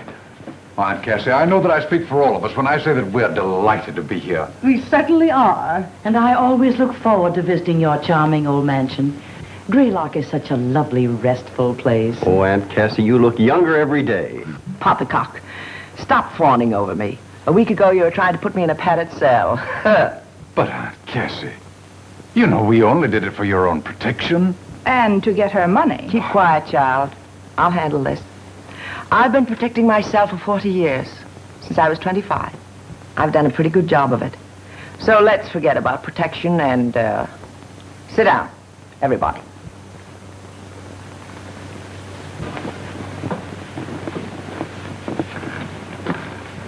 First, I want you to know I brought you here for a purpose.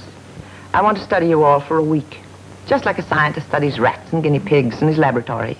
After all, I'm 65. I can't live forever. Everyone must die someday. Oh, please, Aunt Cassie, don't talk about dying. Why, you're the picture of health. And, well, I want to say right now that I had nothing to do with the attempt to, well, send you away. It was all Cousin Garson's fault. He talked everybody into signing the petition. Silence. I don't care who started it. The fact remains that sooner or later I'll leave this vale of tears and laughter. And when I do, I leave $3 million. The bulk of it will go to the one I find most worthy. Which means, of course, I leave it to someone in this room. The worthiest of an unworthy lot. But I warn you, flattery will get you nowhere. So be yourselves. We'll retire now.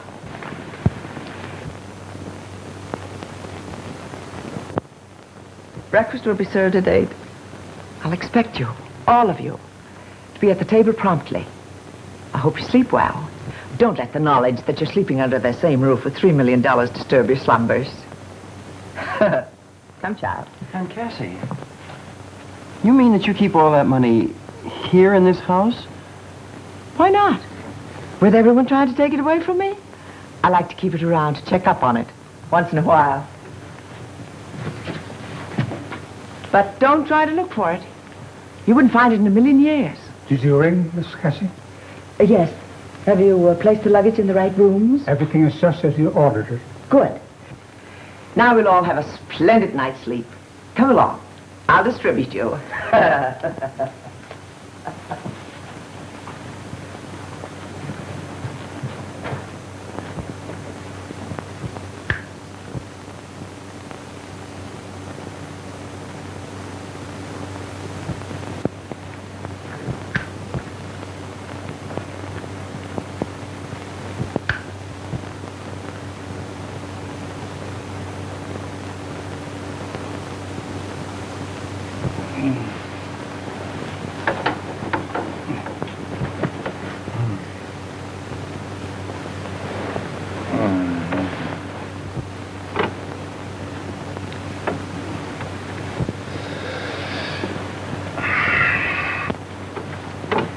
For goodness sake, quit threshing around like a hooked fish and go to sleep.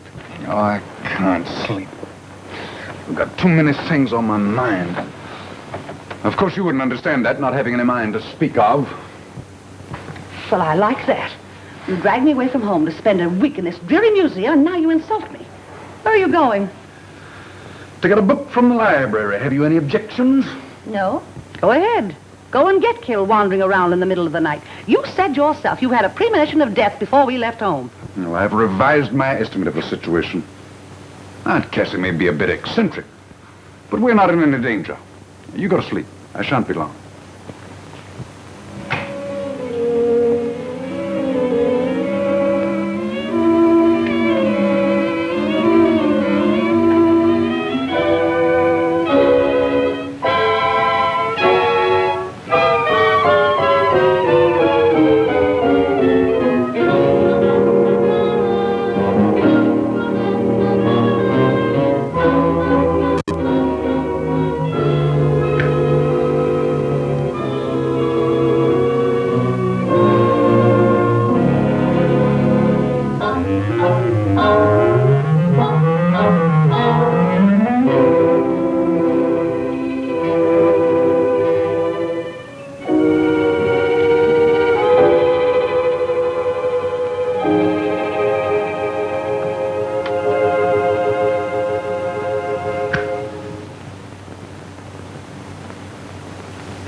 Mr. Bob! Mr. Bob!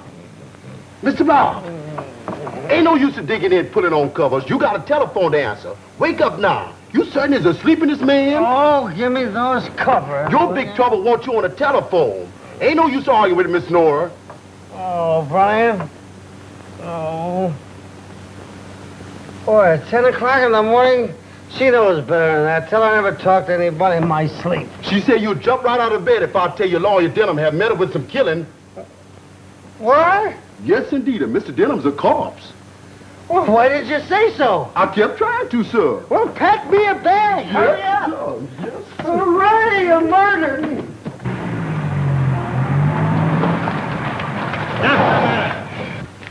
You can't come in here. I think you're wrong, officer.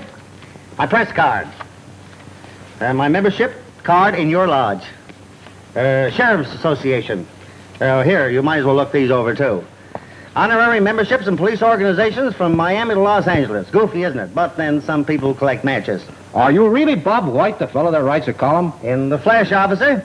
Meet my secretary, Miss Nora O'Brien, and the alert young gentleman on the other side is Eddie Stutz, one of the best newspaper photographers in New York. I'm sure he'll want to take your picture before we leave. Won't we, Eddie? Oh, sure. Where'll I find the sheriff? Oh, Sheriff Boggs is holding an inquiry in the house right this minute. Thanks, officer. Be vigilant.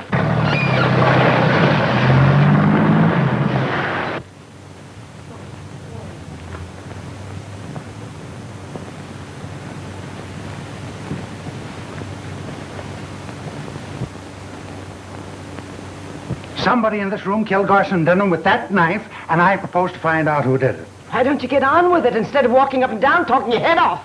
Murder cases take time. I've got to do a lot of deducting. Deducting?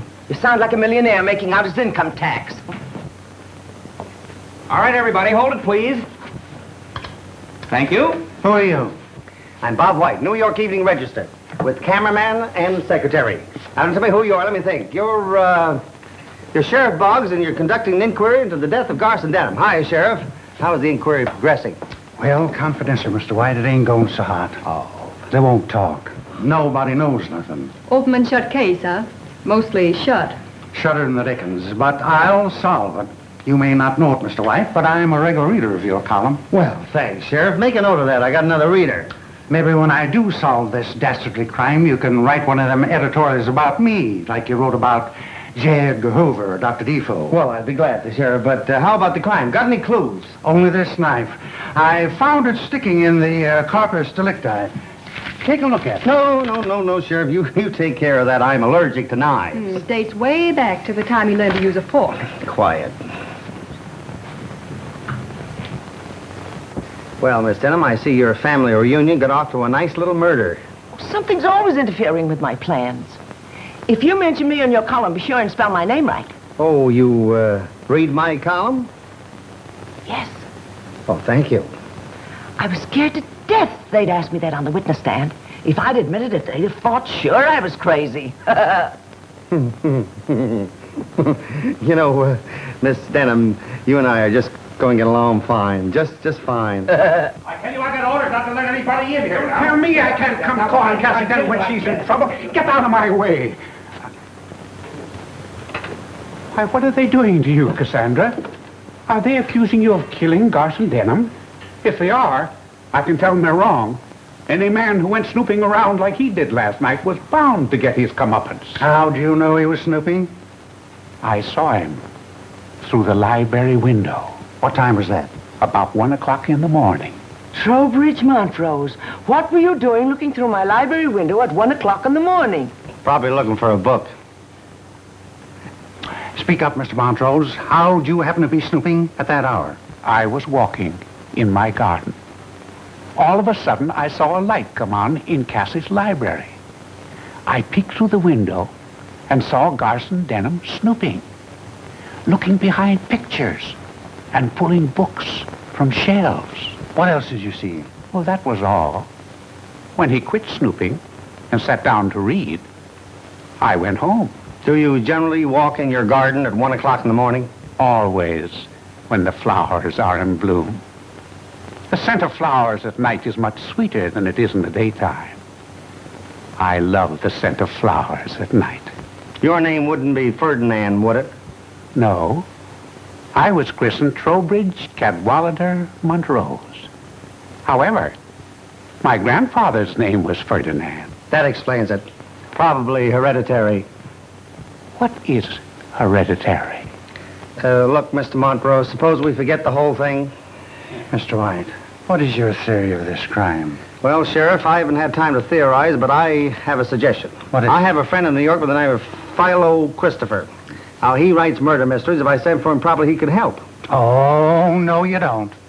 I've read all his books, and I don't like the way he solves his crimes. He always brings in an outside character in the last 3 pages and pins the murder on him, just to fool his readers. Nobody's going to pin this murder on an outside character. Somebody in this room killed Garson Denham, and I'm going to apprehend the guilty party. An admirable determination, Sheriff, and well put. In the meantime, we'll go to the village and arrange accommodations. You'll do nothing of the kind. We have plenty of empty rooms here, and you're welcome to stay. In fact, Mr. White, you can sleep in the bed George Washington once slept in. What, another? Father of our country certainly got around, didn't he? I accept your hospitality, Miss Cassandra, and you're very kind. In the meantime, Sheriff, what happens now? I don't rightly know. You fool, you blundering idiot. How can you be so dumb? You know this mad woman committed murder. Why don't you arrest her? Now, take it easy, Mrs. Denham. I've got no proof that she killed your husband. Proof? Proof?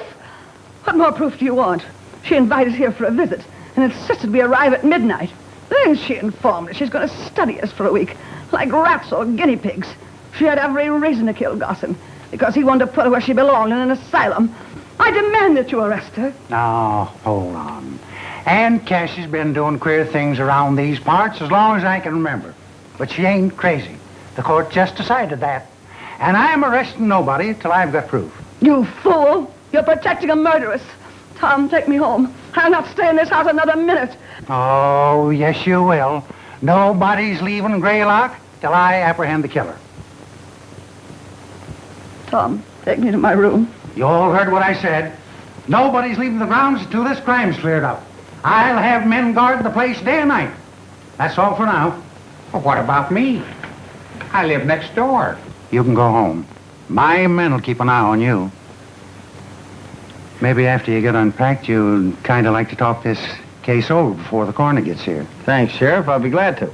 Seddon, see that the press is made comfortable. Yes, ma'am. Come, Mary. I don't like this, Sherlock. I'm scared stiff. Chin up, Watson.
Hi, honey, all unpacked? Just about. Charming old place, don't you think? Yes. Wonderful view from that window. Have a look. Yeah?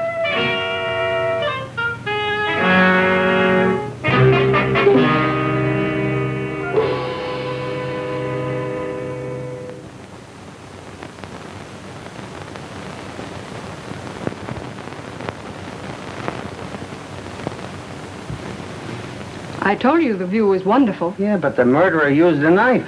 Well, maybe the next victim will be poisoned. Listen, honey, don't let this thing get you. There won't be any more murders. Come on, let's go down and kibitz with the sheriff.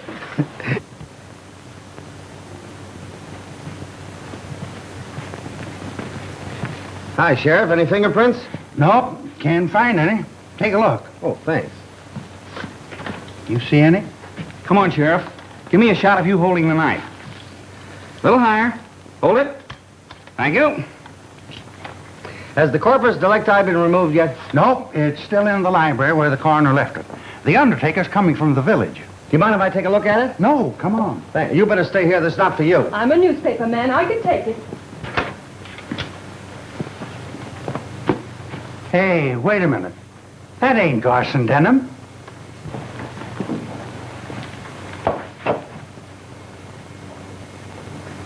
You're right, Sheriff. That's Larry Denham. But he sure is a corpus delictus. Oh, look.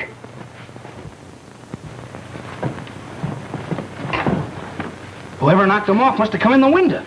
You're a smart fella. No signs of anybody. I'm going to round up everybody and question them. They can't do this to me. Killing a man in broad daylight, and I'm right in the next room.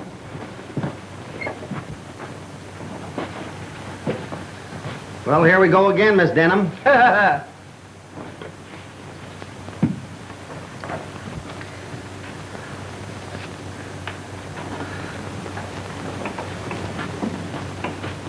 What happened? Have they found the murderer? Well, if he hasn't, my bathwater's getting cold for nothing. Be quiet.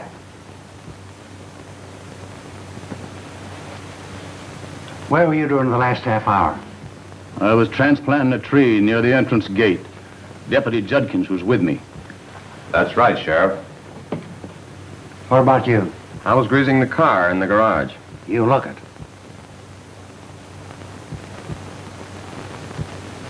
What were you doing? I was making apple pies, and I'll never be done for dinner at this rate.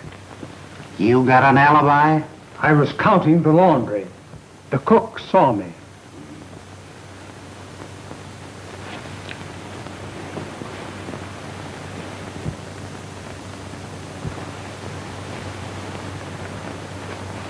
What were you doing? I was spraying roses in my garden. That's what he was doing, Sheriff. I saw him mix the spray. So did I. Poison. I always use poison in my rose spray. It's certain death to insects. Where are you, Miss Cassie? I was running my bath. What's the matter? I left the water running to ruin everything. Oh! Stay right here. One of you boys run upstairs and turn off Miss Cassie's bathwater. Sit down. Anybody with you while you were drawing this bath? Yes, I was. Oh. For a moment, I thought I had something.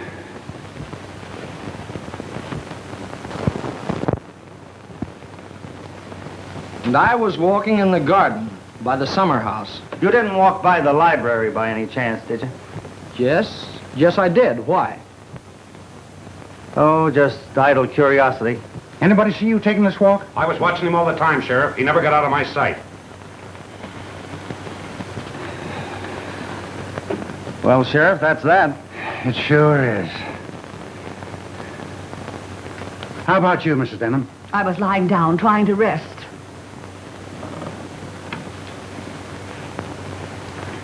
Where's Larry? Sheriff. Where's Larry? Well, you see, Larry's not here. hey, you're right, ma'am, he ain't. He's dead. Dead? You mean Larry's been murdered? Yes, not only that, somebody stole the other corpus delicti. I told you to arrest her. I warned you this thing would happen. Woman is mad. She'll kill us all. Larry! My poor Larry! What do I do now? Well, did you call the coroner? No.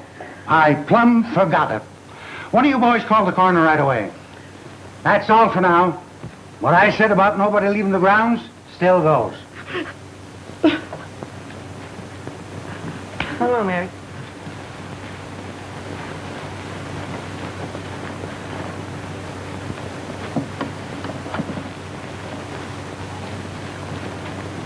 All right, boys, keep an eye outside. What do you folks make of this? They've all got alibis. I'm beginning to think maybe I did it. And if you did, you're holding out on your paper. You haven't phoned in your story yet. That's right, I haven't. Proving you're a columnist, not a reporter. Now look, mister. Let's get out of this funny house and go back to New York. They'll be dancing in 52nd Street tonight while we're playing tag with a knife thrower. You've got a fair start with your column with readers from New York to Shanghai, China. Why take a chance? Relax, beautiful. Nobody's going to harm me. I'm the handsome young juvenile in this story. He never gets hurt. Now, you be a good girl. Get the editor on the phone and give him enough stuff for a flash bullet. Tell him I'll send in a follow-up story in an hour. Okay. Swell. Say, Sheriff, do you suppose we can do a little snooping in the library there before the coroner gets here? Oh, I guess it'd be all right if we don't disturb nothing. Swell.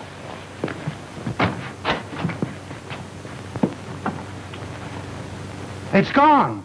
There ain't no corpus delicti. Things are now beginning to conform to pattern. What are you talking about? There comes a time in every murder mystery when all of the corpus delicti are missing. It generally happens just past the middle of the picture.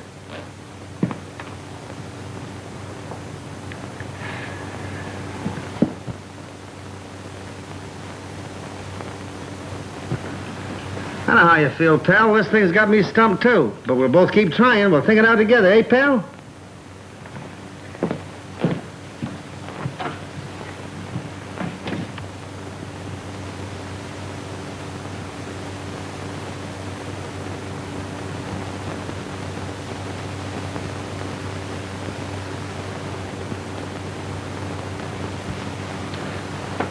Yes, sir. The law always catches up to the guilty party.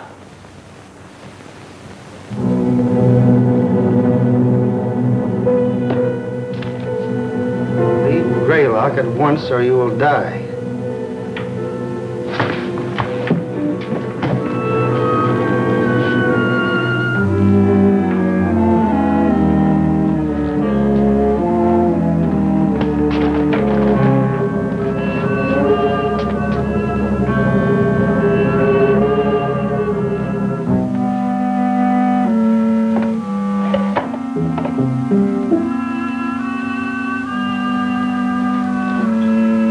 Better come out of there or I'll shoot.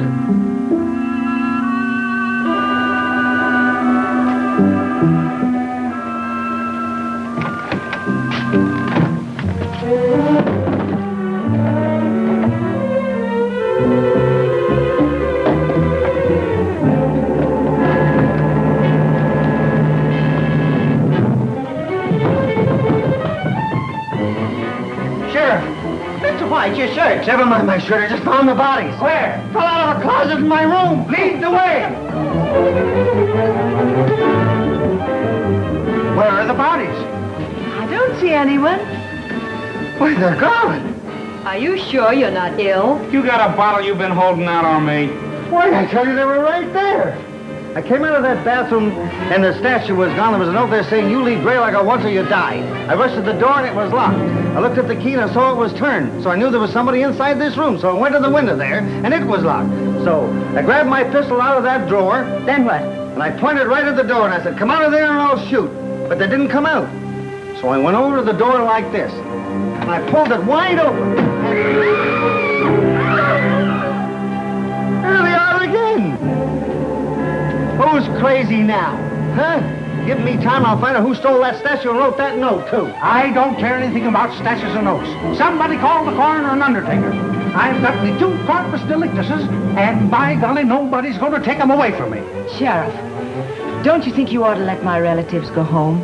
If the whole family is killed off, there'll be nobody to inherit my money. Sorry, Miss Cassie. Nobody leaves till I find the killer. Don't say I didn't warn you. I'll bet you a pretty penny there'll be more killings before this thing is over. Now, Mary. 10 o'clock and time for the last-minute news and flashes. Fernbrough, New York. Sheriff William Boggs, in charge of investigation of 2 murders which occurred during the past 24 hours at Greylock, the lovely mountain estate of Miss Cassandra Denham, issued a statement an hour ago predicting early apprehension of the killer. Several important clues have been unearthed, the sheriff declared. Detroit, Michigan. Pickets picketed pickets today when... Oh, you've got some new clues, eh, Sheriff? Well, not exactly, but after all, I've got the corpus delictus. But nothing else? No, but I've got the place guarded. Not a soul can get past my men going or coming. Good evening, everybody. I was taking my usual walk in the garden. I thought I'd drop in and see if there's anything that I could do. Did any of my men stop you on the way in? Why, no. I saw no one. Your deputy's a regular watchdog, Sheriff. There'll be bloodhounds when I get through dressing them down. Well, I think I'll get a little shut-eye, as you say in your column. Good night, everybody. Good night. I'll accompany you to the stairs. All right.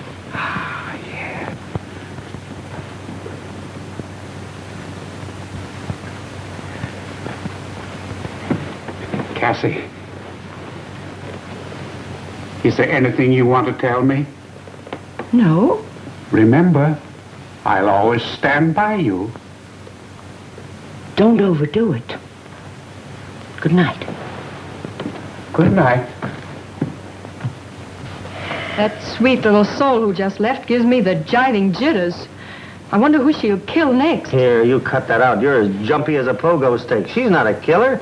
How do you know she isn't? Because she's not strong enough to shuffle the bodies of 2 full-grown men around like a set of Indian clubs. I guess you're right. How about a breath of fresh air before we turn in? I need it. How about you, Ed? No, thanks. Night air irritates my throat, unless it's in nightclubs. I'll grab a couple of shots of the Chamber of Horrors while you're gone. That room fascinates me.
Oh, it's you. Did you get a good picture? I never miss. That's fine. If they look anything like me, I'll buy a dozen. Well, that is, if the price is right. Look, Miss Cassie, are you nuts? The law says I'm not. Then why are you wandering around in this subway? Looking for a new victim, I bet you. You think I'm a murderess? If you ain't, why are you here? Can you keep a secret? I'm a newspaper man. Answer my question. Sure, I can keep a secret. Follow me.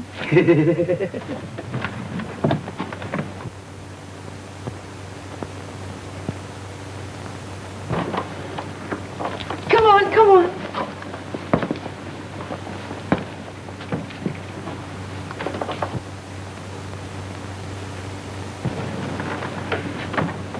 I don't suppose you've seen many $10,000 banknotes in your day, have you? $10,000 banknotes?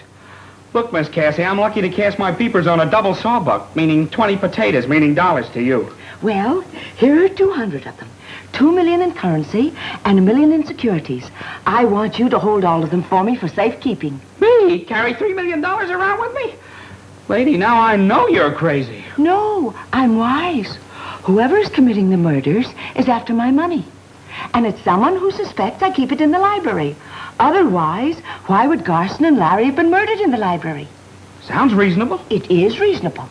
But if you keep the money and the securities hidden safely in your camera case, no one will suspect. And I won't tell a soul. Because you might be murdered, too. But you find yourself another boy. It ain't worth the risk. Oh, yes, it is. Because when the murderer is apprehended, I'm going to give you one of these nice, crisp banknotes. You mean I get $10,000? Yes.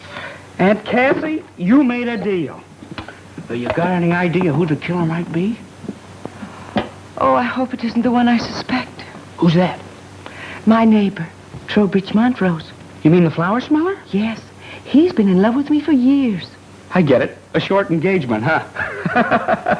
No, we're not engaged. I can't make up my mind. Don't worry, you'll get around to it. What makes you think he's the killer? Because he was furious when my relatives tried to put me in the insane asylum. He cracked his knuckles. And every time he does that, I know he's furious. He wanted to give them a dose of his rose spray.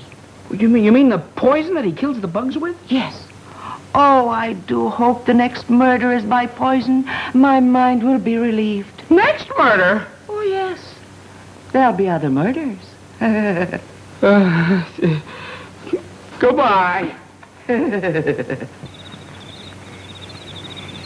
Oh, boy, this thing's got me stymied. Let's sit down. Okay. It's a cinch it's not Aunt Cassie. She couldn't lug bodies around. Neither could Martha Denham, nor Garson Denham's widow, or that niece that lives with the old lady. Then it must be a man. How about Tom? Oh, Tom. He doesn't strike me as a boy who'd kill his father and cousin. Somebody's coming. Huh? Good evening. Oh, hello. Good evening. Not very sociable, are they? Well, what did you expect them to do? Sit in your lap? Oh, stop snapping at me, O'Brien. Sorry. You were eliminating suspects. Well, the butler's out. He's an old family retainer. So's Katie the cook. Fat people seldom commit murder. But cooks do use knives. Oh, not knives. Antique knives, 200 years old. Well, there's still the chauffeur and the gardener. And Mr. Trowbridge Montrose. Oh, Montrose. Monty wouldn't hurt a fly. I don't know about that. When he talked about spraying bugs, he had an unholy look in his eyes. Now, let's take the gardener. You take him. All he wants is to be left alone.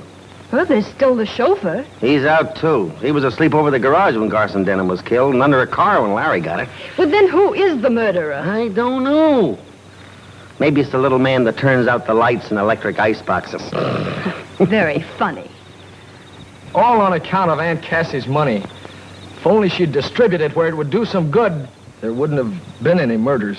Why, Tommy, you sound like you begrudge Aunt Cassie her money. I do.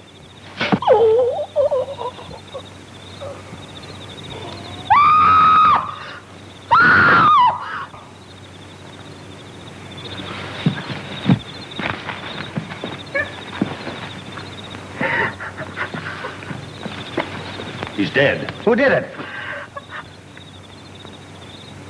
I don't know. We were sitting here talking when all of a sudden he groaned and then I heard someone run away. Come on, boys, let's have a look around. We'd better go in the house.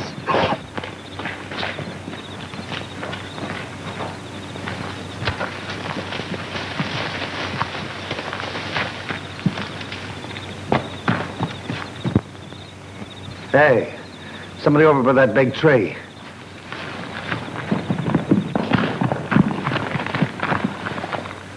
Nobody here. He didn't climb up. Yeah, but we saw him go behind the tree. Maybe he kept right on going with the tree between him and us. Maybe you're right. Well, I guess that's that. I'll see you later. Come on, let's go.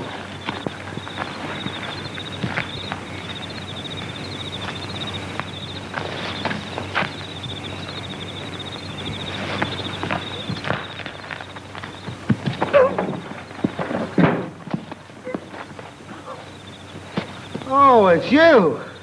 Well, who'd you think it was? Hey, suppose you tell me what you're doing sneaking around this time of night. I'm not sneaking around this time of night. I'm taking that can of oil to Michael in the garage. Oh, yeah? Well, come on. Let's see what Michael knows about this. Come on. Anybody here? Yeah. You want something? You send this fellow for a can of oil? Sure I did. What about it? Well, for your information, there's been another murder. Someone just killed Tommy Denham. Young Tommy? That's why I tackled you in the garden. Wouldn't you know it?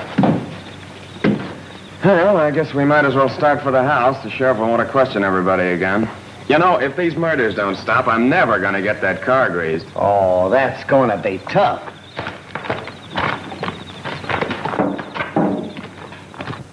It's the same thing all over again. Everybody was everywhere else except where the murder was committed. Somebody's lying. Somebody in this room murdered 3 men. How long are you going to go on being a fool? You know she's the guilty one. I almost wish you were right. I'd confess and get it over with. It's all because of my money. If I thought I could expose the murderer, I'd destroy Greylock and all my wealth this minute. Cassie, what are you saying? I mean it. Sheriff, I wonder if I could have a word with Miss Cassie alone. Sure, go on. Thanks, Sheriff. Miss Cassie, would you mind stepping into the library for just a moment? Not at all.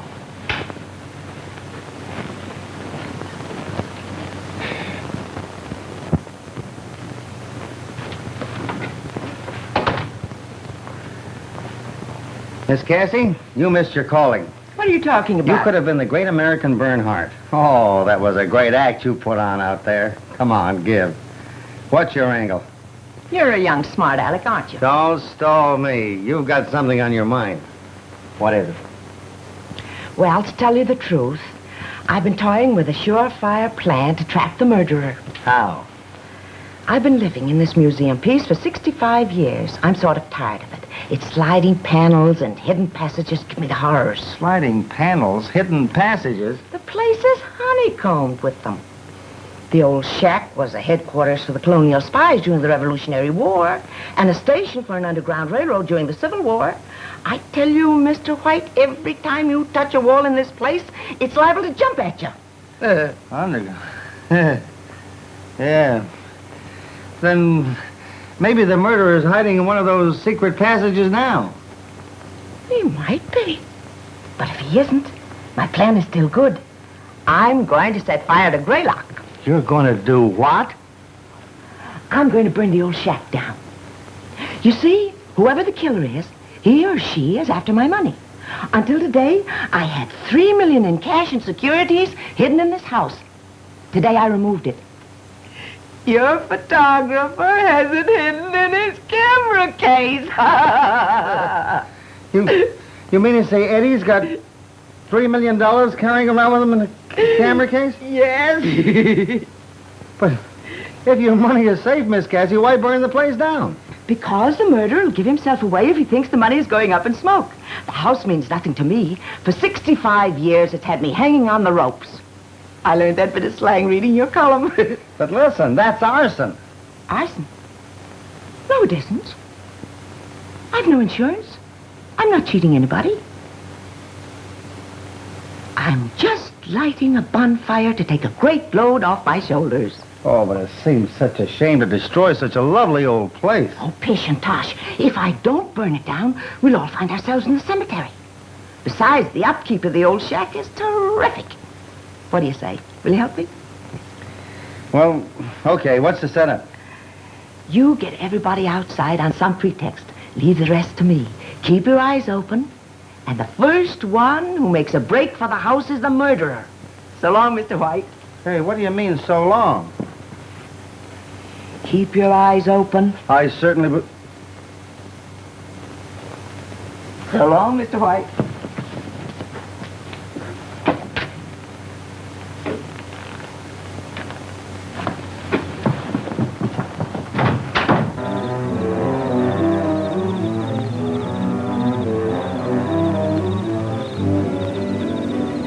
Why should we be herded out here at this hour of the night? Where's Aunt Cassie? Calm yourself and don't ask questions. Hey, look!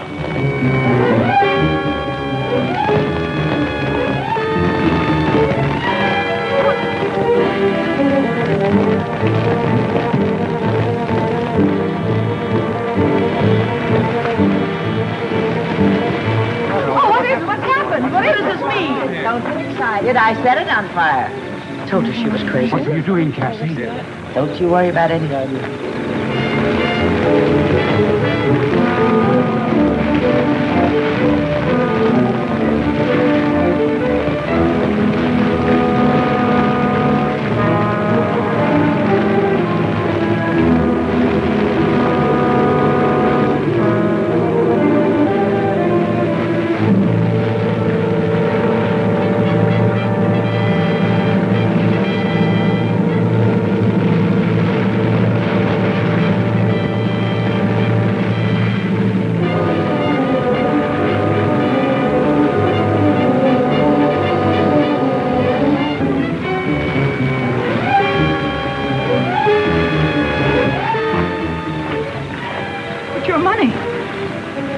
In there.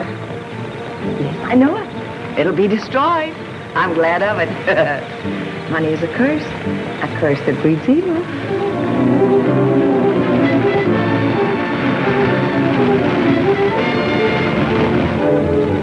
Keep your eyes open for the break.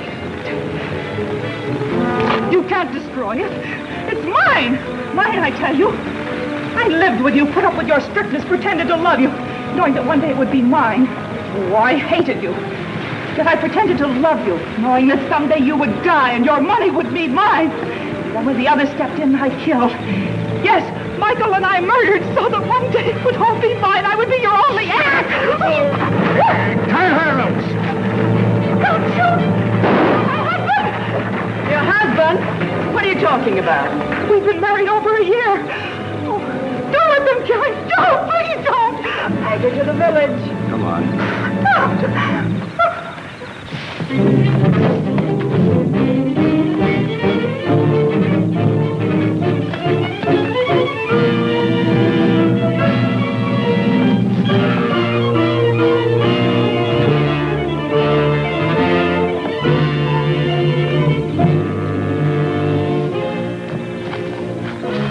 Where is he? I swear he dashed behind this tree. I saw him too. So did I. Come on. How come you're not playing Daniel Boone with the sheriff and his boys? It's not quite time for the Marines to move in. Are the Marines coming? They're practically here. Folks, follow me. I'm about to catch a killer. Come on, folks. Help me get this car off the grease pit.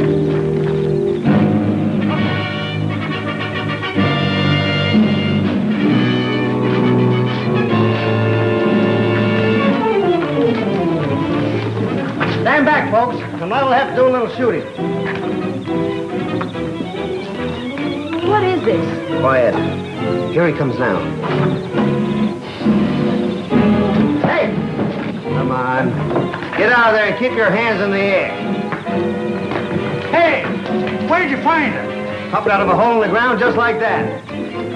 Thanks for tipping me off about those secret passages. I figure there must be one near that big tree in the garden after our friend here did that neat disappearing act early in the evening. Take it away, Sheriff. March.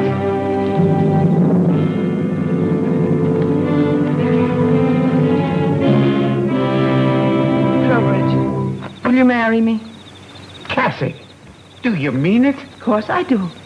I've got to live somewhere now that Greylock's no more. Maybe we can wake up Judge Hoskins and get hitched tonight. Darling. Love is in the air. Come on. Here's your money, Miss Cassie. And if it's all the same to you, I'll have my 10 G's at this moment. There you are. You've earned it. Oh, boy, oh, boy, oh. Hey. Hey, this is Confederate money. It ain't worth a penny. I guess I'll forget to tell you all. I'm one of the Denhams of Virginia, from the deep south. Trowbridge, darling, you have enough real money for both of us, haven't you? Ample, my pet. You better have. You've been taking care of the old shack and all my relatives for 20 years. Well, what do we do now? I know what you're going to do, brother, but I'm going to do this. Okay, hold it.